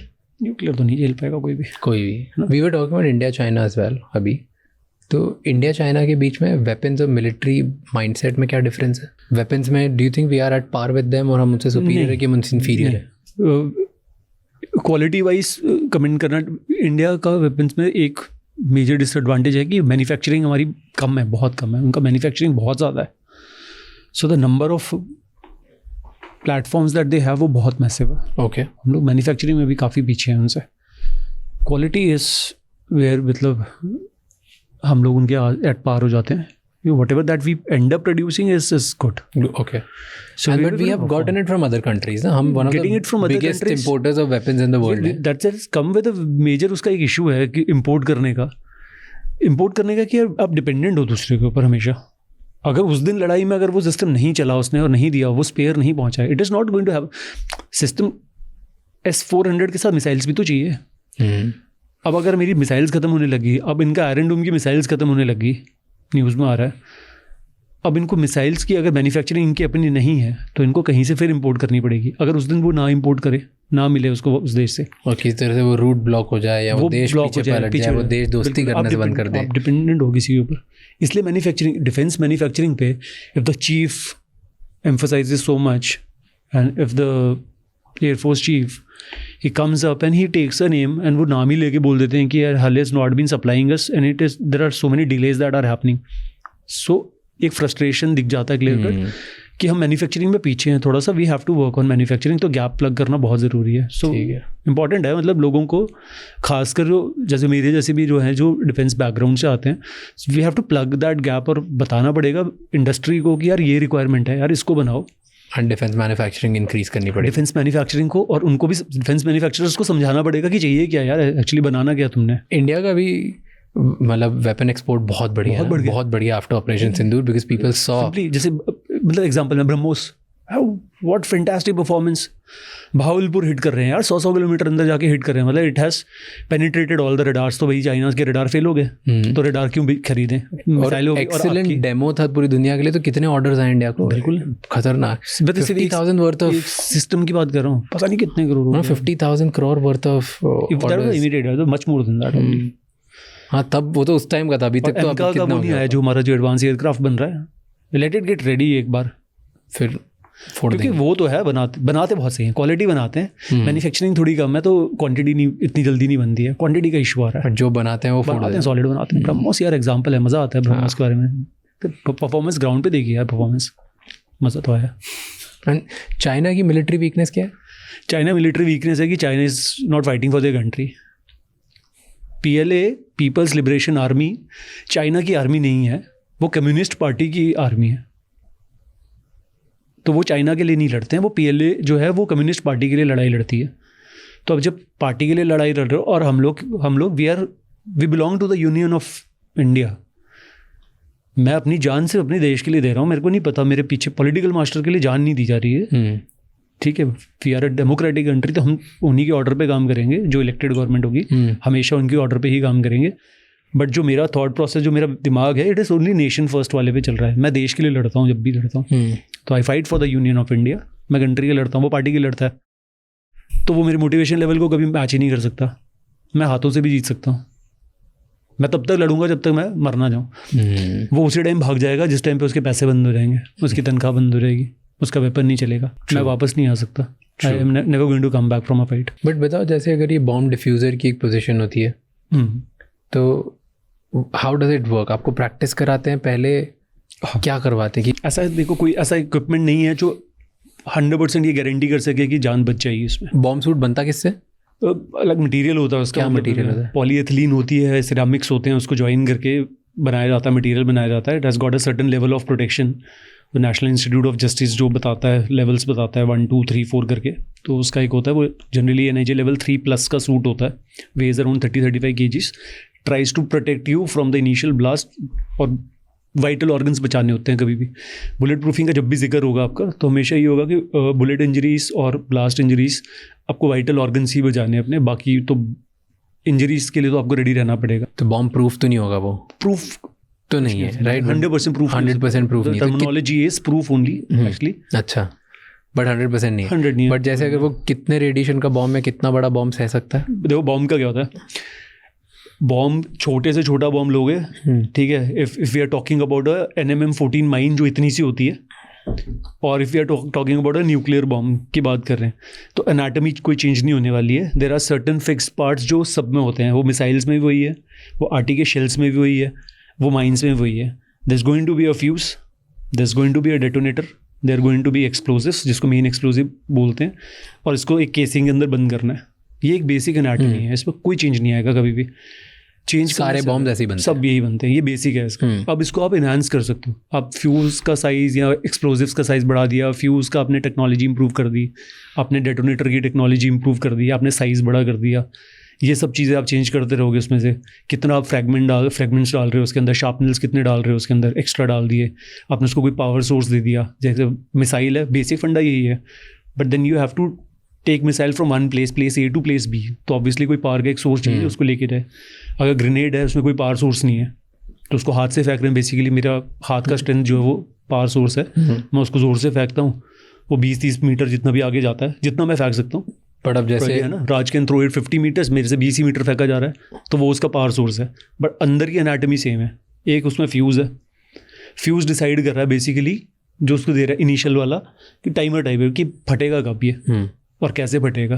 तो जैसे फर्स्ट अगर आपको ग्रेनेड लग गया बॉम्ब सूट पहनने के बाद भी, तो will it harm you? Chances are कि बच जाएंगे, अनटिल अनलेस की जो चीज़ प्रोटेक्टेड नहीं है, क्योंकि पूरा ऐसा नहीं होता कि वो 100% हर जगह से होता है। तो बट अगर जहाँ पे प्रोटेक्टेड है, जैसे मान लो यहाँ पे, तो वहाँ बचने के चांसेस काफ़ी चांसेस। तो ग्रेनेड इतना असर नहीं करेगा? हाँ, कम होगा। माइन से जैसे NMM14 टाइप माइन हुई तो उससे बच जाओगे आप। बट ये जनरली बॉम्ब सूट पहन के जब डिस्पोजल होता है, ये IEDs के साथ होता है, इम्प्रोवाइज एक्सप्लोसिव डिवाइसेस होती हैं उनके साथ होता है। अब उसमें डिपेंड करता है कि मेन एक्सप्लोसिव कितना है। मेन एक्सप्लोसिव अगर उसमें ज़्यादा होगा काफ़ी, तो फिर तो चांसेस आर वेरी हाई कि जैसे ग्रेनेड टच करते से अगर उसने पिन निकाली फेंक दिया, तो वो जहाँ टच होगा वहाँ फट जाता है, राइट? ये फ्यूज़ डिसाइड कर रहा है इस चीज़ को। फ्यूज़ डिसाइड करेगा कि किस तरीके से है। अब ग्रेनेड, अगर स्पेसिफिकली ग्रेनेड की बात कर रहे हो, ग्रेनेड कि जब पिन निकाली जाती है तो उसे कुछ नहीं होता पिन से। There is a lever attach to a grenade, उसको हम प्रेस करके रखते हैं। जब when we pull the fuse, तो फ्यूज़ निकाल दिया, नहीं पिन निकाल दी उसकी, वो जो लिवर है वो भी होल्ड कर रहा है उसको। जब आप उस हाथ से उसको फेंकोगे, वो लिवर डिटैच होगा, अब एक्टिवेट हुआ है सब कुछ। उसमें फ्यूज़ जो लगा हुआ है ग्रेनेड में, वो टाइम डिपेंडेंट है उसका, तो उसको एक टाइम मिला हुआ है फिक्स कि 8 to 9 सेकेंड्स का टाइम है। ओके, तो वो फ्यूज़ डिपेंड जो ये वाला है वो टाइम डिले फ्यूज़ है ग्रेनेड के अंदर। Fuse can be an impact fuse also. But अगर 8-10 सेकंड तक पकड़ा रहा तो यही फट जाएगा। अगर वो लिवर मेरे हाथ में जो है उसको मैंने क्लिप करके रखा हुआ है, ठीक है, basically I can not show you, but अगर एक ग्रेनेड है उसके साथ एक क्लिप लगा होता है, हाँ, देखा है वो, हाँ, वो क्लिप होगा वहाँ पे लगा हुआ, आप उसको क्लिप के साथ पकड़ते हो हमेशा और पिन निकाल देते हो। जब तक ये क्लिप डिटैच नहीं हो रही है तब तो कुछ नहीं होने वाला है। The time starts from the time this clips get detached. तो जब मैं इसको थ्रो करता हूँ तो ये क्लिप, सबसे पहले ये क्लिप अलग हो जाता है उससे, उसके बाद से वो 8 या 9 सेकेंड जो है वो आपके स्टार्ट हो गए। तो जैसे 8 या 9 सेकेंड होंगे वो अपने आप फट जाएगा वहाँ जाके। तो इट्स नॉट कि वो टच करते से फट जाता है, वो इम्पैक्ट फ्यूज हो जाएगा। अगर हम लोग उसको इम्पैक्ट पे डाल दें कि हमने फ्यूज इम्पैक्ट का डाला हुआ कि जहाँ पे भी प्रेशर तो जहाँ पे इम्पैक्ट आया उसका, तो इम्पैक्ट पे फट जाएगा। अगर हम प्रॉक्सिमिटी का डाल दें तो फिर किसी पर्टिकुलर चीज़ की प्रॉक्सिमिटी, जनरली मेटालिक चीज़ की प्रॉक्सिमिटी आई, तो जैसे प्रॉक्सिमिटी इसमें होती है, एंटी माइन जो थे, एंटी टैंक माइन होते हैं जो, वो प्रॉक्सिमिटी वाले होते हैं। जैसे वो टैंक की प्रॉक्सिमिटी में आते हैं तो एक वेट है और एक प्रॉक्सिमिटी है उसकी, जैसे उसमें आएगा तो वो फट जाएगा अपने आप। उस वेट पे उस प्रॉक्सिमिटी में फट जाएगा। तो ऐसे अलग अलग है। वो साउंड भी हो सकता है, fuse can be activated with sound, with जोर से साउंड आया तो, बहुत जोर का साउंड आया, कोई इलेक्ट्रिक सिग्नल दे दिया उसको, उससे हो सकता है। प्रेशर दे दिया, उससे हो सकता है। कोई सेस्मिक प्रेशर है, उससे हो जाएगा। तो अलग अलग टाइप की फ्यूज़ की कैटेगराइजेशन। बहुत ये जो मूवीज़ में दिखाते हैं टेररिस्ट जैकेट्स पहन के आ जाते हैं, उनमें वो आईडीज़ हैं बेसिकली, रिमोट कंट्रोल्ड है सारा। उसका जो फ्यूज़ है वो आप रिमोट से कंट्रोल कर रहे हो। अच्छा, तो वो पहन के रखते हैं जब तक रिमोट नहीं प्ले जब करें उसको तब दबा तक। दिया, रिमोट दबा दिया, उसमें मल्टीपल चीज़ें, देखो उसमें मल्टीपल चीज़ों का हो सकता है। फ्यूज़ डालना है मुझे, मैं डाल दूंगा, जैसे मैंने इम्पैक्ट का डाला था कि मैं जोर से जाके किसी को टक्कर मार दूंगा। I go and grab somebody with a lot of force, फट जाएगा। हाँ। और फ्यूज़ क्या है आपका, बहुत ही ज़्यादा वो है अपना सेंसिटिव है। तो ये मैंने कहा फ्यूज़ की कैटेगराइजेशन फिर ऐसी हो जाएगी। ये सारा है बहुत सेंसिटिव है, बहुत अच्छी क्वालिटी का फ्यूज़ है। जैसे आपने ज़ोर से किसी को पकड़ा या कहीं टक्कर मारी, फट गया, या प्रोबेबली आपने उसमें वो लगा रखा है, ट्रिप वायर लगा रखा है। देयर आर क्लेमोर माइंस होती हैं, उसमें ट्रिप वायर होता है। क्लेमोर माइंस, हाँ। So it's a directional mine होगी। डायरेक्शनल माइन होती है, वो एक तरफ को फटती है and it has got a back blast, पीछे की तरफ को बैक ब्लास्ट देगी। वो it gets activated with a trip wire. तो ट्रिप वायर क्या है, उसमें एक वायर लगी हुई है, आपने वो वायर बांध के रखी हुई है, समबडी क्रॉसिंग इट, और वो वायर को ट्रिप करता है। तो जनरली जैसे एरियाज है जहाँ पे मतलब देयर आर ह्यूज गैप्स, है ना, बड़े बड़े गैप हैं, तो मैंने क्लेमोर लगा दी, डायरेक्शनल माइन 4-5 लगा दी, उसके दोनों साइड से फ्यूज से मैंने ट्रिप वायर निकाली और बांध दी, लेफ्ट राइट बांध दी। अंधेरे में कोई टेररिस्ट वांट टू क्रॉस, और उसको जिगजैग कर दो, एक ऊपर लगा दी, एक नीचे लगा दी, एक साइड पे लगा दी, लेफ्ट राइट लगा दी, और सबकी वायर्स निकाली हुई हैं। At least one of the wires will trip, somebody will trip. But ऐसे क्यों दिखाते हैं? अगर अब ये जैसे फ्यूज है, वो बॉम्ब रिमोट से फटेगा, राइट, स्टिल उसके पास जाने में वो लगता है कि वो कभी भी कैसे भी फट सकता है। What is the logic then? अगर रिमोट से फटेगा, अंडरस्टूड, नॉट अंडरस्टूड। एक जैकेट होता है या कुछ भी चीज़ हो रही है जिसमें बॉम्ब लगा हुआ है बेसिकली। अच्छा, तो डिफ्यूज़र को पता नहीं है कि वो पता ना, ट्रिप वायर से फटेगा कि रिमोट से फटेगा कि क्या होगा। वो commercially of the shelf type available कोई नहीं है, जिसकी नॉलेज तो है नहीं है, पता कुछ नहीं है, इम्प्रोवाइज्ड है, दैट्स व्हाई यू से इम्प्रोवाइज्ड है वो। अब उसमें क्या क्या मैकेनिज्म लगा हुआ है, फिर it has got a trip also, it has got a different kind of fuse, impact भी है, हो सकता है कितने हैं कुछ आइडिया नहीं है उसका। प्रैक्टिस कैसे करते हो ये? प्रैक्टिस ऐसे करते हैं, that you have to be aware of all this. पहले तो आप पढ़ोगे इसके बारे में कि एक्चुअली होती क्या क्या चीज़ है, कौन सी चीज़ है, कौन सा एक्सप्लोसिव है, अंदर क्या है उसकी, RDX है, TNT है, अमोनियम नाइट्रेट है, कौन सा है तो कौन से कलर का है, कलर है तो फिर वो है, फटेगा तो इम्पैक्ट कितना करता है, फ्यूज़ है तो शक्ल कैसी होती है उसकी, क्या होगा, अगर उसके डेटोनेटर है तो कितना डेटोनेटर है, कितना सेंसिटिव डेटोनेटर है। तो ये सारी चीज़ें आप देखोगे, बार बार देखोगे, लेटेस्ट क्या चल रहा है इस फील्ड में, ये पढ़ते रहते हो। ये पढ़ना बहुत ज़रूरी है। Then you have to practice also. But still तो सिर्फ देख के कैसे पता कर सकते हो कि इसका इम्पैक्ट कितना होगा, इसका क्या होगा? कैन यू साइज से एक आइडिया लग जाता है कि साइज अगर ये है तो इतना इतना स्पेस, जो हमारा फ्यूज इतना स्पेस ले लेगा, हमारा डेटोनेटर इतना स्पेस ले रहा है, तो we generally come to conclusion कि इतना जो स्पेस बचा हुआ है केसिंग के अंदर, this is what explosive is. तो आप अपर साइड पे एयर करते हो उसमें, क्या ठीक है, इफ आई फील कि 1 kg का वो है तो आई बिलीव कि इसमें 2 kg है, तो आप अपर साइड एयर करके फिर you have to make a guess उसमें। बट आप लोग जो प्रैक्टिस करते हो रियल बॉम्ब्स के साथ तो नहीं करते हो? रियल बॉम्ब्स नहीं, रेप्लिका ऑफ दोस। और बट छोटा उसमें ब्लास्ट होता होगा? ब्लास्ट, हाँ, that you have to do, but काफ़ी कम। मतलब जनरली आप मेन एक्सप्लोसिव को अवॉइड करते हो, आप डेटोनेटर पे रुक जाते हो जाके। Okay, so detonator also, initial blast detonator का ही होता है, वही मेन ब्लास्ट को एक्टिवेट करता है। So you stop at detonator, you can not practice with main charge के साथ नहीं कर सकते प्रैक्टिस। तो छोटा भी डू यू एवर प्रैक्टिस, क्योंकि द सीरियसनेस वहाँ पे बहुत अलग होती है। Obviously you practice with the detonator level का चार्ज पे एंड यू ब्लास्ट एवरीथिंग। आपको साउंड और वो झटका तो बर्दाश्त करना ही है उसका। इट मे, मतलब when you are reaching end it may blast. अच्छा, तो वो सारे ब्लास्ट वगैरह की तो आपको एक आप देखते हो कि भाई इतना एक्सप्लोसिव अगर मैंने रखा है, 5-6 kg का रखा है या 2 kg का रखा है, तो उसके ब्लास्ट का इम्पैक्ट कितना होने वाला है, because that also you have to assess कि अगर यहाँ पे ब्लास्ट हुआ तो शार्पनल कितनी रेंज तक गया उसका, तो मुझे पता लगेगा कि अच्छा कितने kg का ब्लास्ट हुआ होगा या कौन सा मटेरियल का ब्लास्ट हुआ होगा। बट क्या माइंडसेट रहता है, क्योंकि प्रैक्टिस में तो आपने सिर्फ प्रैक्टिस करी, आपको पता है आप फेल भी हुए वो डिफ्यूज़ करने में तो फटेगा नहीं, you will be saved, you will be alive. पर रियलिटी में आप एवरी टाइम आप कुछ करने जा रहे हो, वो हमेशा लाइक मान के जा रहे हो कि इट माइट ब्लास्ट। नहीं, इट विल ब्लास्ट। तो क्या चलता है माइंड में जब ये माइंड में? ये चलता है कि देन वही है, आपको जो इतनी ट्रेनिंग करी हुई है, आपका माइंडसेट चेंज हो जाता है इस वाले में। It is not only with bomb defusal या बॉम्ब डिस्पोजल की अकेली की कहानी नहीं है।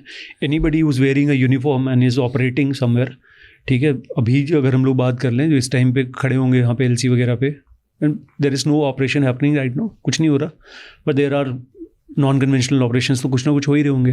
तो वो सारों को पता है कि कुछ ना कुछ तो हो ही सकता है। सम्मान के चलते हो एवरी डे। हाँ, you have to be that way, ये तो ऑप्शन नहीं है। That is what the difference is, जो इतनी ट्रेनिंग करी है। But do you ever get, कभी ऐसा होता है डर लगता है? डर तो हमेशा ही लगता है, लेकिन यू आर ओवरकमिंग दैट। जो डर है उसी को तो कैसे मैनेज करते हो? बिकॉज हार्ट बीट तेज हो जाती होगी, ब्रीदिंग चेंज हो जाती होगी, बिकॉज जैसे जैसे आप क्लोज जाते जा रहे हो बॉम्ब के, कुछ भी बोलो, like in the beginning at least ये सब कंट्रोल करना वेरी डिफिकल्ट। मैं स्पेसिफिक क्या, मैं तो बहुत सिंपल एग्जांपल देता हूँ। I will give you my own example, ठीक है। We are doing a slithering exercise. Slithering क्या है? Slithering is you using a rope to come down, ऊपर से नीचे आपने आना है, और देयर इज नो वो है सेफ्टी, कोई रोप नहीं होती स्लिदरिंग में। You only have to hold a rope and with the strength of अपनी आपकी जितनी भी ताकत है आपके हाथों में, उसके सारे आपने नीचे आना है। अगर नहीं है स्ट्रेंथ तो बहुत तेज़ आओगे, विच इज़ नॉट कंसिडर्ड गुड, और जान अगर है हाथों में तो आप स्लोली आओगे। सेफ्टी रोप कोई नहीं है। I was doing a practice, I was injured, मेरे राइट एल्बो में इंजरी थी। I was not able to grip, मेरा ग्रिप ही नहीं बन रहा था बिल्कुल भी। तो मैंने बताया हुआ था कि भाई मेरा ग्रिप नहीं हो रहा है, राइट हैंड जो मेरा स्ट्रॉन्ग हैंड है, I am not able to grip. तो ये सब बातें होती नहीं है, कोई सुनता वनता नहीं है ट्रेनिंग के टाइम पे कि ऐसी कोई है, नहीं हो रहा, कुछ नहीं हो रहा। I climbed up the slithering platform, 60-65 feet का जो प्लेटफॉर्म था, मतलब हो गया 3 फीट से ऊपर हो गया, 3 मतलब मंजिल से ऊपर हो गया। मैं धीरे धीरे चढ़ रहा हूँ, मेरे हाथ में दर्द भी हो रही है। सीधा ऊपर पहुंचा, वहाँ पे 2 इंस्ट्रक्टर बैठे हुए हैं सामने से। इट्स हैपनिंग इन मानेसर में 3 मंजिल जब ऊपर आप चढ़े हो वहाँ पे, एंड इट इज़ थोड़ा स्लाइटली वो हाइट है, अरावली के उसमें है तो हाइट है वैसी। तो वहाँ से पूरा गुड़गांव दिखाई दे रहा है आपको, तो डर तो लग रहा है आपको। ये भी पता है कि इसमें से कुछ होने वाला है क्योंकि जान ही नहीं है।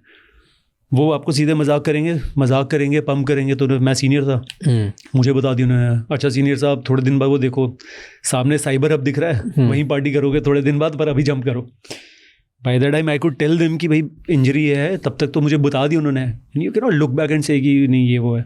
मैंने रोप पकड़ी, I could not grip it, I came down 60 feet, सीधा नीचे गिरा वहाँ से। ब्लिंक ऑफ एन आई, पता भी नहीं चला। नीचे obviously there is a mattress that is there to protect you, लेकिन छोटा सा होता है, आप लेफ्ट राइट कहीं भी गिर सकते हो।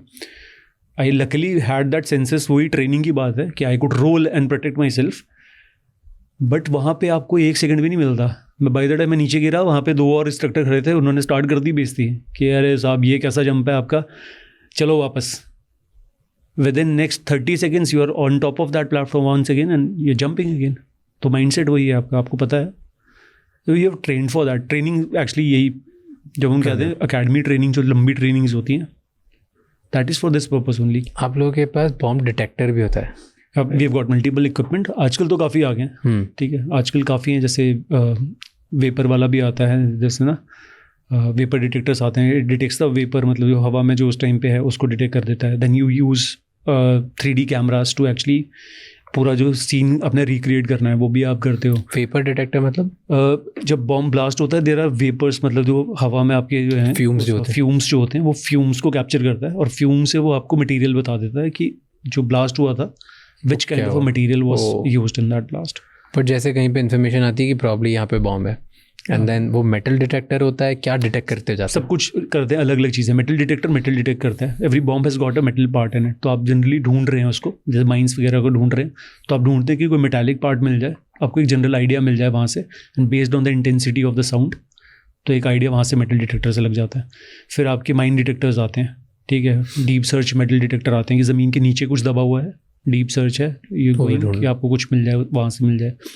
आपके ये आते हैं वेपर डिटेक्टर्स आते हैं, आपके स्कैनर्स आते हैं, डिफरेंट बैगेज स्कैनर्स होते हैं। तो पोर्टेबल बैगेज स्कैनर टाइप आते हैं कि अगर आप कोई चीज़ है जो अब दबी हुई नहीं है, कोई बैग पड़ा हुआ है, सो ट्राइंग टू सी कि हाँ भाई इसके अंदर कुछ है, खोलने से पहले प्रोबेबली चेन के साथ कोई ट्रिप लगा हुआ है, तो before you are opening it एक बार थोड़ा आइडिया लग जाए। तो इस तरीके की चीज़ें।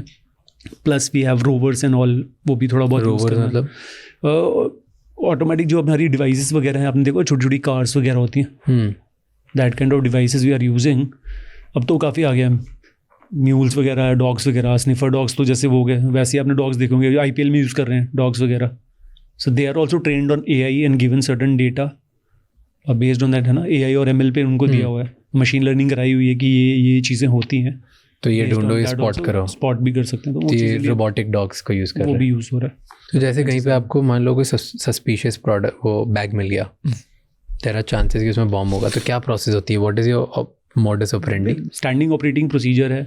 आपके पास इन्फॉर्मेशन आ गई है ब्लास्ट, तो वहाँ से वो टीम्स चली रहेंगी, वहाँ से जाके उन्होंने फिर बाकी ड्रिल जो मैंने बताई, दे हैव टू सी कि वहाँ पे है, मिला क्या है, साइज़ क्या है उसका, कहाँ पे मिला है, उनको इवैक्यूएट करना है, कितने रेडियस पे इवैक्यूएट करके सबको बाहर कर देना है, कैसे उसको सील कर देना है एरिया को, which all gadgets will be use जो उस टाइम पे इमीडिएटली अवेलेबल है।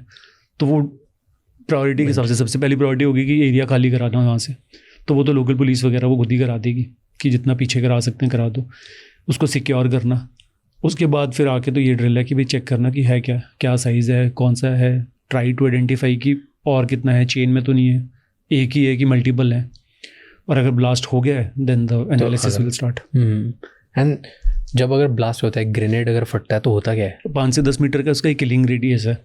किसी भी बॉम्ब के 2 रेडियस हम लोग डिफाइन करते हैं। किलिंग रेडियस होता है, एक डेंजरस एरिया होता है उसका।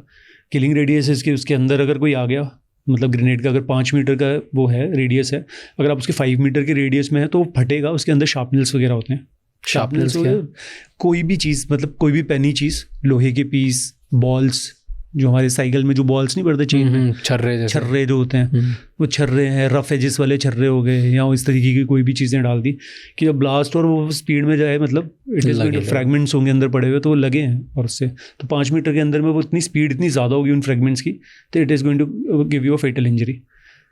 उसके बाहर मतलब मान लो तकरीबन 20 मीटर तक के एरिया में, 20-25 मीटर का एरिया एक डेंजरस एरिया होता है कि इसमें शार्पनल आपकी, मतलब you will not die but grievous injury होने का चांस होता है। उसके लग जाएगी, अंदर फंस जाएगा, बट अंदर फंस जाएगा, आपको डेथ नहीं होगी क्योंकि स्पीड कम होगी उसकी, बट अंदर हो जाएगा, इंजरी हो जाएगी, इंजरी होगी। But do you feel the heat also जब अगर फटता है? नहीं, ग्रेनेड वगैरह के इतना कोई ऐसे नहीं, obviously heat is there, but आपको फील नहीं होगी कितनी फील होगी। अगर बिल्कुल ही पास में गिर रहा है तो इतना शॉक इतना होगा, तब भी फील नहीं होगा आपको। माइंस वगैरह में it's more the shock. I had an incident, mine का इंसिडेंट विच हैपेंड मतलब विद इन 2 फीट के डिस्टेंस पे, where one of my boy lost his leg. So हम लोग पेट्रोल कर रहे थे एक एरिया को, and we were standing face to face, मतलब यू एंड मी आर जैसे फेस टू फेस सामने बैठे हैं आमने सामने, लेकिन डिस्टेंस बहुत ज़्यादा है हम दोनों के बीच में भी, half this distance. Okay, so we 2 of us are facing each other, और हम लोग बात कर रहे थे कुछ, we were retrieving some cables and all जो कम्युनिकेशन के थे, क्योंकि कभी फायर इंसिडेंट में वो केबल जल जाती हैं तो कम्युनिकेशन डाउन हो जाता है सारा। So we were retrieving it, he is talking to me, मेरे को कुछ बता रहा है, बात चल रही है हमारी इसमें, एंड मैं उसको बता रहा हूँ आगे से कि यार वहाँ से ये तार है, इधर लेफ्ट राइट मत जाना, माइनफील्ड भी है, आगे पीछे नहीं जाना है। ही स्टेप्स टूवर्ड्स मी, मेरी तरफ एक पैर रखता है, and bomb, the leg is gone पूरा। आई एम कवर्ड विद मेरे पूरे कपड़ों पे खून। उसने कहीं पैर रख दिया कि बस उसी रोड पे, उसी रास्ते पे रखा हुआ था कुछ? हाँ, उसी रास्ते पे रखा हुआ था। And such was our luck कि मतलब हम लोग टोटल 9 लोग थे, and he was the 9th guy. हम 8 लोग उस माइन को क्रॉस करके आगे निकल चुके थे, ही was the 9th one. So that was the luck. He stepped, and हम इतना क्लोज थे, पहले तो इतनी ज़ोर का वो झटका लगता है कि थोड़ी देर तक आपके कान बजते रहते हैं, जिस मतलब बज रही है वो विसल सी बजनी स्टार्ट हुई आपके कान में, उसका थोड़ा सा आप होश आता है हल्का सा 5-10 सेकेंड बाद कि हुआ क्या सामने, एंड देन यू सी कि टांगी नहीं है, half of his leg below his knee he had lost his leg. So blood you were saying? हाँ, obviously his blood, his flesh is, क्यों मैं फेस कर रहा हूँ उसको, पाँव मेरे सामने, उससे पूरे कपड़ों पे है, मिट्टी है पूरे मेरे मुंह पे, आगे पीछे सारा, और flesh and blood on your face, on my entire body, front वाला पूरा।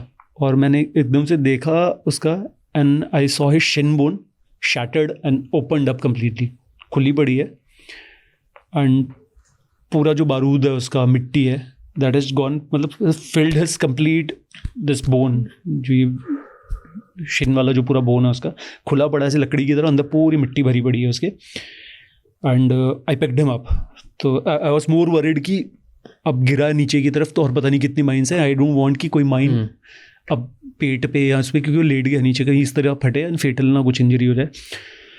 And I now everybody is fearing कि भाई अब किसके पाँव के नीचे माइन आएगी, because we are all head of that mine, हम सारे आगे हैं, मैं साथ में खड़ा हूँ, and I try to pick him up, और मुझे डर लग रहा है कि मैं अपने घुटने नीज को नहीं रख सकता ग्राउंड पे, कि नीज भी नहीं फटना चाहिए।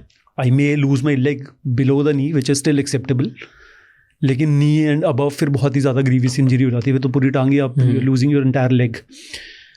And he is a healthy chap, मतलब वो पहलवान 100 kg का पहलवान है। आई picked him up from his jacket, bullet proof उसने पहना हुआ था, और मैंने उसको उठा के जैसे ही अपने दोनों टांगों के ऊपर रखा उसको। I just wanted to evacuate him immediately. मैंने जैसे ही करा, आई सॉ हिज, ये जो पीछे वाली लेग का पोर्शन है उसका, the front of the Shin and all is gone, जो काफ वाला एरिया, और जो काफ वाले एरिया में देख रहा हूँ, तो काफ के पास उसके DMS बूट होते हैं, लंबे बूट होते हैं, उसका जो लेस था वो जूते से लोगों के ऊपर बंधा हुआ था उसके फ्लैश के साथ, उसकी शिन और उसके काफ पे, and the heel is hanging from that place. बाकी सब उड़ गया, आगे वाला जूता उड़ गया, और बस उसकी हील लटक रही है उसके साथ। As I picked him up and अब दर्द में बंदा गाली देता, ही अब्यूज्ड एंड कि साहब दर्द हो रही है बहुत ज़्यादा, और वो लटका तो मुझे समझ आया। आई अपने हाथों से उसकी वो हील और उसका जो था वो वाला वो तोड़ के मैंने उसका अलग करा, और मैंने उसे उठाया जैसे ही, and I broke my shoulder 2 pieces। ये डिसलोकेट हो गया पुरानी इंजरी का।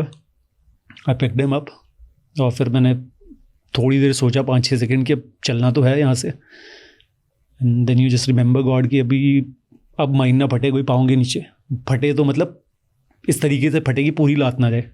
Don't lose your entire leg, you just lose your है ना पोर्शन ऑफ योर फीट, इस तरीके का कुछ हो। And then I came back 300 metre, I walked with him, we had message relate the message, and you worried about the guys that are ahead of you. आप उनको भी guide कर रहे हो कि this is how you have to walk without putting pressure on the ground, धीरे धीरे बिल्कुल, एंड ट्राई एंड सी, मतलब इस माइन के आसपास से, but there is always a chance, एक माइन के आसपास हमेशा माइन्स होती हैं। And over a period of time mines have been thrown in those areas. Wars में क्या होता है कि आपको टाइम नहीं मिलता है माइन्स को प्रॉपरली वो करने का, लगाने का। उस टाइम पे एयर ड्रॉप्स भी होती हैं माइन, तो बहुत सारे एरिया में पता नहीं चलता, पोस्ट के अंदर माइन्स मिलती हैं, तो वो बहुत डिफिकल्ट होता है आपको पता करना है। And plus in mountains mines they keep moving, anchorage नहीं है स्ट्रॉन्ग, टॉरेंशियल रेन्स हो रही हैं, over a period of times landslides हो रहे हैं, धीरे धीरे वो मूव करके लेफ्ट राइट चल जाती हैं। तो आपके जो मार्क्ड मैप होते हैं वो मैप्स आपके कोई खास काम नहीं आ रहे होते हैं उस टाइम पे, कहीं भी इधर उधर डिस्प्लेस हो गए, डिस्प्लेस हो जाती हैं वाली। So we been part of those instances. तो वो चलते रहे, फिर द गाय सेव्ड नाउ? या guy saved is absolutely fine, he belongs to this place only, this wonderful beautiful face. And उसका लकीली उसका नी के नीचे ही एम्पुटेशन हुआ, so he is perfectly fine, मतलब बढ़िया आराम से चल सकता है। So mine instances are the worst instances, बहुत ही बेकार होते हैं। I can not name one of my officers, just name him Colonel VK, is still commanding, मतलब it's like an elder brother. I'll tell you his mine incident and one more incident of his. बताओ। Then you'll get to know the mindset of forces, मतलब we've got a school, high altitude warfare school है गुलमर्ग में, where we teach our men and officers कि high altitude and super high altitude, मतलब 15,000 20,000 feet का जो altitude है वहाँ पे लड़ाई कैसे लड़नी है, everything is different there. The survival is first against the weather, फिर enemy तो बाद में आता है। तो वो वहाँ पे इंस्ट्रक्टर थे, वहाँ पे क्लास ले रहे थे किसी की, स्कीइंग की कुछ क्लास वगैरह चल रही थी, एंड अवलांच आ गया वहाँ पे। अवलांच आया बड़ा ज़बरदस्त स्कूल में, and he got buried in the snow. Sir खुद भी, काफ़ी लोग उसमें, ये I don't remember the year, would be around 2013 के आसपास कहीं का जो भी इंस्टेंस होगा। अब सर भी स्नो के नीचे, बहुत सारा ट्रूप भी स्नो के नीचे, एंड पीपल आर, जो बच गए हैं वो सर्च कर रहे हैं। सर्च करना क्या है, वो आइस एक्स देखा होगा जिससे क्लाइंब करते हैं, एक्स नॉर्मल छोटा सा, उससे वो उनको ढूंढ रहे हैं खोद खोद के कि कोई मिल जाए। सो वन ऑफ दिस बॉय, उसने कहीं ज़ोर से एक्स मारा, निकाला, कुछ मिला नहीं, और उसने कोई 5-7 सेकंड बाद देखा कि वहाँ पे जो वो है बर्फ है, स्नो है, वो इट टर्न रेड। तो ही रियलाइज्ड कि देयर इज समबडी। तो उसने जल्दी जल्दी साफ करा उसको कि this very limited time, snow के नीचे आप 1-2 मिनट में तो आपको हाइपोथर्मिया हो जाएगा। उसने खोदा जल्दी जल्दी, जैसे देखा तो ही सॉ कर्नल वीके देयर। उसने खोदा, निकाला, उनको बाहर निकाला, it is already 1.5 minute and हो गया। He came out of that snow, पहले वहाँ से ही केम आउट, थोड़ा ब्रीदिंग करके ही oriented himself once again, and he joined that rescue operation in that situation. उनका सर फटा हुआ है एक्स से पूरा। अच्छा, उस बॉय ने एक्स उनको मार दी थी? उसको तो खोदना जल्दी जल्दी, उसका काम ये है कि जितनी जल्दी बर्फ़ हटानी है यहाँ पे पता तो चले, हाथ से नहीं आप कर सकते। अवलांच की बर्फ़ क्या है, इट सॉलिडिफाइज इमीडिएटली, वो पत्थर बन जाती है बिल्कुल। तो ऐसा नहीं कि आपने जो दिखाया कि हाथ से किया तो साफ़ हो जाएगा, ऐसा कुछ नहीं होने वाला। यू नीड इक्विपमेंट उसको साफ़ करने के लिए। इक्विपमेंट तो कुछ है नहीं, आपकी ट्रेनिंग चल रही है, तो एक्स ही है वहाँ पे सबसे पहले। So he did the best possible thing, उसने एक्स से उसको खोदा, and such was the luck, मतलब ये सिर्फ लक था कि it hit him on his head, यहाँ पे सिर पे लगी, सिर फट गया, खून आया बाहर, and he located him. That officer came out, बाहर आया, is disoriented to an extent कि वो 1-1.5 मिनट से बर्फ़ के नीचे है। वो बाहर निकलता है, he joins that rescue operation and he rescues a number of people. बहुत लोगों ने बचाया, he got a Sena medal for that gallantry. So that's the kind of, उस कंडीशन में। तो यू कैन इमेजिन, कोई भी नॉर्मल आदमी होगा, पहली चीज़ ये होगी कि मरते मरते बचाऊँ, किसी तरीके से लेफ्ट राइट जाके बैठूँ, नो नथिंग लाइक दैट, कुछ नहीं। And same officer I come you second incident बता, क्योंकि जैसे मेरे केस में मैं बता रहा था, फर्स्ट केस मुझे कोई डर नहीं लगा, माइन इंसिडेंट के बाद first day second day after a week मुझे ये हुआ, इशू स्टार्ट हुआ मेरा, I started seeing mines everywhere. अब मैं जहाँ चलूँ तो मुझे लगे कि यार माइन हो सकती है यहाँ पे, so now it is playing on my mind and for a day it happened because I love to patrol in the night. उस एरिया में पेट्रोलिंग बहुत कम की जाती है, you only walk on specified, थोड़ी छोटी पगडंडियाँ जो स्पेसिफाइड है, उस पर भी स्टोन पिचिंग की होती है, पत्थर लगे होते हैं, उसी पे चलते हो आप। But I loved it, I was very young उस टाइम पे, 21-22 साल का था, तो मुझे मज़ा आता था। तो माई पोस्ट वर सच कि मैं उनको बता देता था फ़ोन पे कि आई एम पेट्रोलिंग, और मैं जाता था चक्कर लगा। कैसे ओवर करते थे इसको? Is there a therapy that you took? नहीं, I did not, there is no therapy, मेरे को पता भी नहीं था ऐसी थेरेपी कोई चीज़ होती है। I called up my company commander and I just said कि मैं सिर्फ मुझे माइन दिख रही है। फिर मुझे ज़बरदस्त गाली पड़ी और मैं बिल्कुल ठीक हो गया। My stress was taken care, frankly सच बता रहा हूँ, ऐसी ही है। क्या बोला सर ने? तो माँ और बहन में जितनी गालियाँ जितने बन सकते थे उसके आगे जो चीज़ लग सकती थी सब लगी। फिर उन्हें जस्ट कॉल्ड मी अप, मतलब वो तो ठीक है, गाली तो थे, I will come with you, will go for a patrol, we went for a patrol, चलते हैं, इट हैपेंस, मतलब once in a blue moon ऐसी चीज़ होती है। जब ये माइन फटते हैं, जब बॉम्ब्स देखते हो अलग अलग जगह, आप यू सेड समथिंग कि आप बॉम्ब देख के या माइन की स्टाइल देख के बता सकते हो सिग्नेचर स्टाइल कि ये किसका है? ये एनालिसिस का होता है। देखो एनालिसिस में क्या बेसिकली करते हैं हम लोग, एनालिसिस में आप देखते हो, एनालिसिस कब होगा कि अब आपका ब्लास्ट हो चुका है, the area as you have tried to secure, देख के आप बता सकते हो कि कौन सा टेरर ग्रुप का है। हाँ, इसको लिंक कैसे करते हैं, I will just give you छोटा ब्रीफ, बहुत डिटेल में नहीं रहेंगे उसके। You have reached an area, वहाँ पे ब्लास्ट हो चुका है आपका, आपने सिक्योर करा है, उसके बाद क्या करेंगे, स्टार्ट कैसे करेंगे उस वाले को, आप ढूंढोगे कि कौन सा आपको कलर मिल रहा है, क्योंकि उससे आपको एक्सप्लोजिव का टाइप पता लग जाता है। वाइट होगा RDX मिल रहा है, या TNT मिल रहा है उसका फलाना कलर है, अमोनिया मिल रहा है उसका रेड कलर है, इस तरीके से आप कलर्स ढूंढ रहे हो। Then you are trying to see कि जो लास्ट पीस ऑफ सबसे दूर कौन सा पीस गया हुआ है शार्पनल का, उसका आपको डिस्टेंस मिल रहा है, उस डिस्टेंस से आपको एक आइडिया लग रहा है कि कितना kg का वो होगा और किस तरीके से फटा होगा, उसका फ्यूज डेटोनेटर किस तरीके के होंगे, तो यहाँ पहुँचा होगा। वो ID किस तरीके की होगी, उसके लिए आप ढूंढ रहे हो कि अगर टिफ़िन में पड़ी हुई थी, बॉक्स में पड़ी थी, किस तरीके की थी। तो ये सारी चीज़ें आप जब ढूंढते हो उस वाले को, इससे आपको स्टेप पता लगता है सेकंड वाला, ठीक है। जैसे वो जैकेट्स वाला आया कि भाई वो जैकेट था कोई ह्यूमन वाला, वो था सुसाइड बॉम्बर था, इस तरीके से। ये सारी चीज़ें फिर आप लोग लिंक करते हो फर्दर आगे जाके कि कौन सी ऑर्गेनाइजेशन का ये मोडस ऑपरेंडी है, इस तरीके का बनाना, इस मटेरियल को यूज़ करना, ये मटेरियल कहाँ से आता है generally, what are the routes from where we can get this kind of materials. तो आप उस तरफ डायरेक्शन में जाते हो, वहाँ से आप मटेरियल से आप लिंक कर रहे हो कि मटेरियल कौन सी ऑर्गेनाइजेशन यूज़ करती है, मोडस ऑपरेंडी किसका है।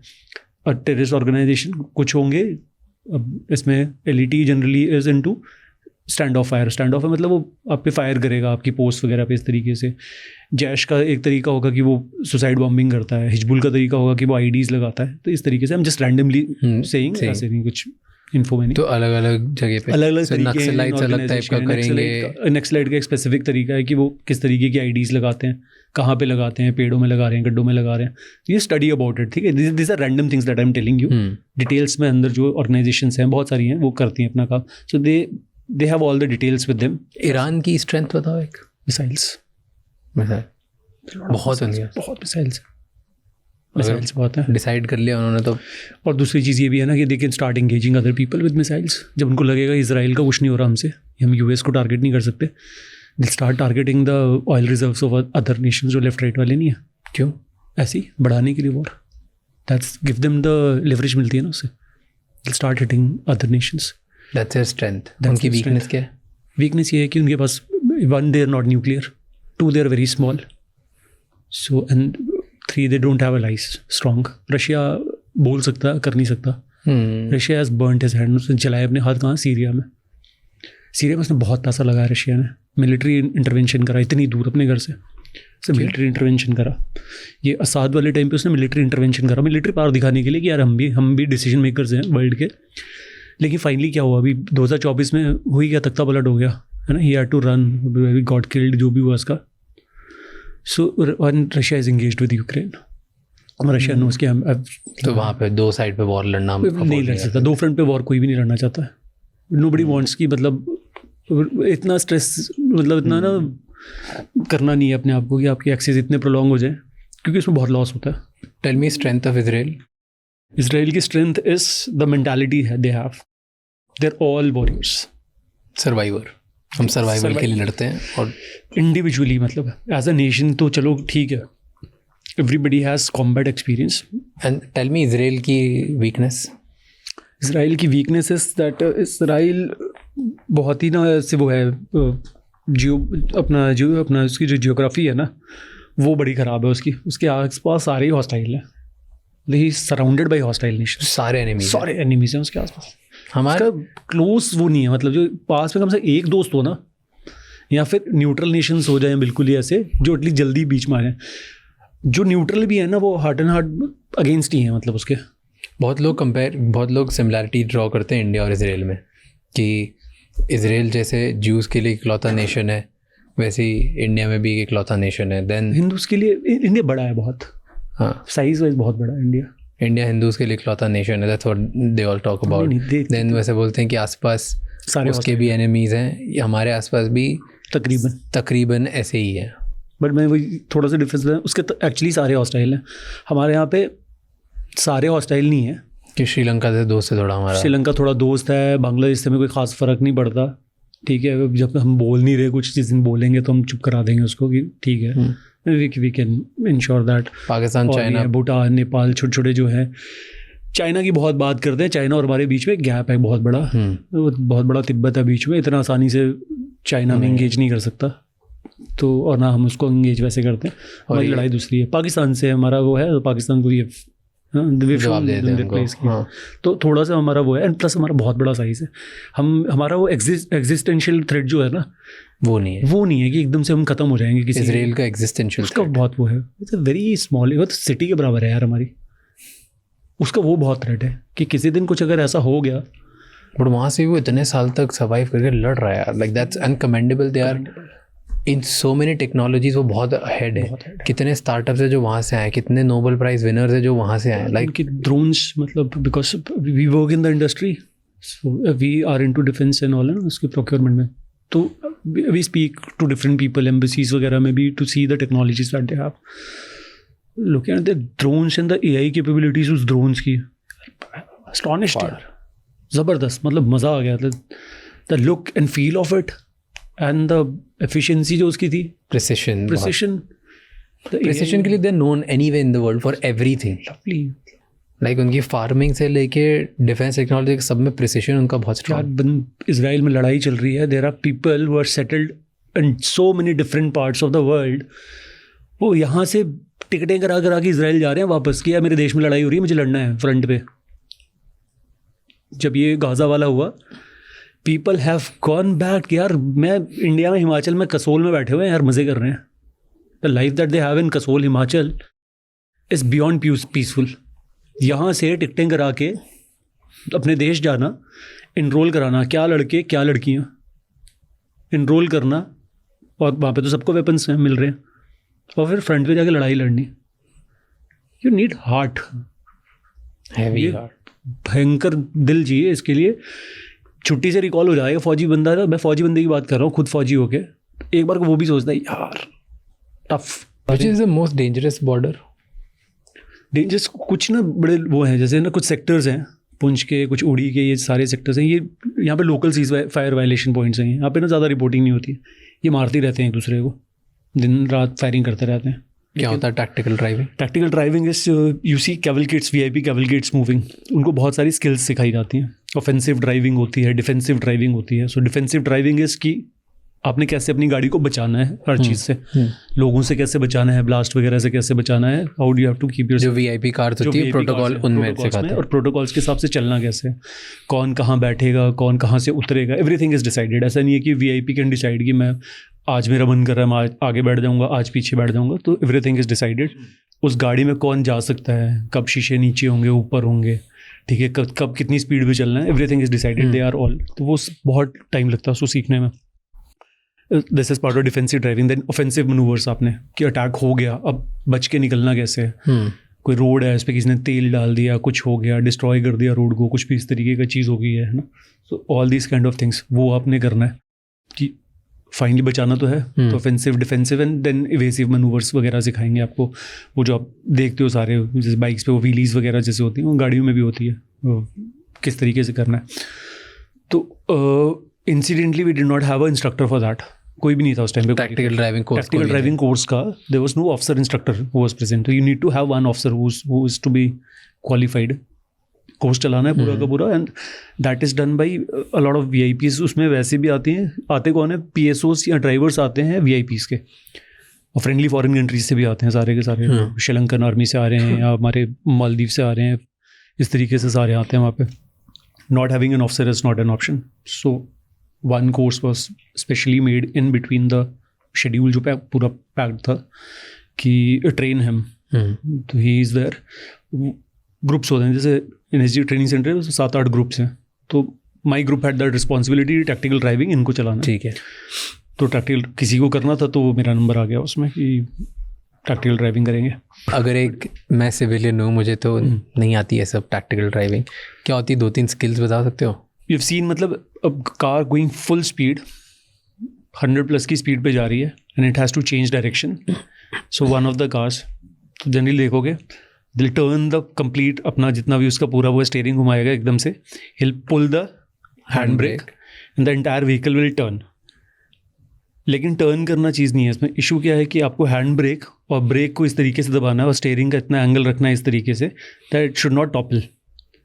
टॉपल मतलब पलटना नहीं है. ओके. टोटल, क्योंकि that has happened with me. I was doing it on a Gypsy. हाँ, क्योंकि 100 में अगर जाऊंगा मैं 100 से ऊपर हैंड ब्रेक खींचा तो चांसेस है चांस की. And it has to turn properly. उसको 180 डिग्री मारना है. इसको फॉरवर्ड 180 बोलते हैं. कि आप जा रहे हैं forward 180 means you will just turning the face. पूरा का पूरा 180 डिग्री आपने टर्न मारना है. लेकिन ये नहीं होना चाहिए कि गाड़ी गिर जाए, पलट जाए उसमें. So this is happening with one vehicle. तो बड़ा आसान है, कोई प्रॉब्लम नहीं है, एक गाड़ी फिर भी कर लेगी. सिमिलरली रिवर्स 180 होता है. सेम चीज़ करनी है. आप सामने जा रहे हैं, बिल्कुल फुल स्पीड में जा रहे हैं, सामने अचानक से ब्लास्ट हो गया और you are been fired upon, एकदम से साइड से या फ्रंट से फायर आ गया. तो आपने ब्रेक लगाई है. अब ब्रेक लगाई है, गाड़ी स्किड होने वाली है थोड़ी सी, क्योंकि at high speed generally VIP vehicles they move at a very high speed. वो रुकेगी, आपने बिल्कुल रिवर्स में पहले गाड़ी को रिवर्स करना है, सेफ जोन में लाना है उसको. And then the same manoeuvre आपने अपने हैंड ब्रेक और स्टीयरिंग और ब्रेक के से you do a reverse 180. The vehicle will turn reverse 180 degree reverse and you will move out. क्या होता है, like what do you teach? ये करने पे पता चलेगा कि can you teach first? Yes, पहले आप उसको बताते हो पूरा. प्रैक्टिकल में उसकी क्लासेस चल रही हैं. क्या बताते हो कि इस दोनों को सेम टाइम पे ब्रेक मारना चाहिए? कितना करना है, how much you have to pull, कि झटके से नहीं खींचना, कितनी स्पीड में कितना खींचना है. जब उसको खींच रहा है, हैंड ब्रेक को खींच रहा है, तो तूने ब्रेक को कितना प्रेस करना है. इट शुड नॉट कि पाँव से ही आपकी गाड़ी रुक जाए पूरी उसी वक्त. देन सब बहुत डिफिकल्टी आती है. ये आपके रोड पे जनरली देखोगे तेल बड़ा होगा, व्हीकल स्किड करता है उस टाइम पे. And I will come back to the previous one. अभी एक गाड़ी से हम लोग कर रहे हैं, सब कुछ सही है. Imagine 5 to 7 vehicles moving.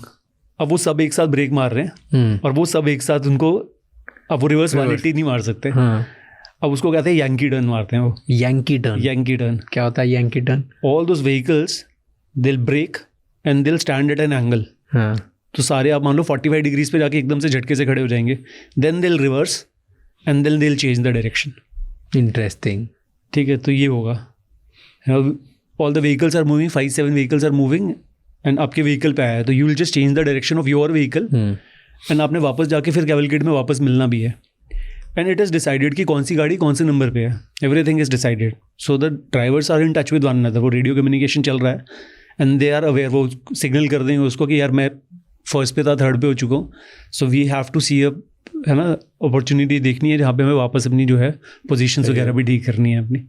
So all this it is there and it is happening in real time. मतलब वहाँ पे बम फट रहे हैं एक्चुअली. जब ट्रेनिंग होती है तो वी डू इट. मैंने एक आधा वीडियो को भी डाला था इंस्टाग्राम पे भी ऐसे ही, to show actual blast is happening. Actual फोड़ते हो आप? बिल्कुल एक्चुअल फोड़ते हैं. ये बॉम्ब डिस्पोजल वाले काम आते हैं उस टाइम पे हमारे.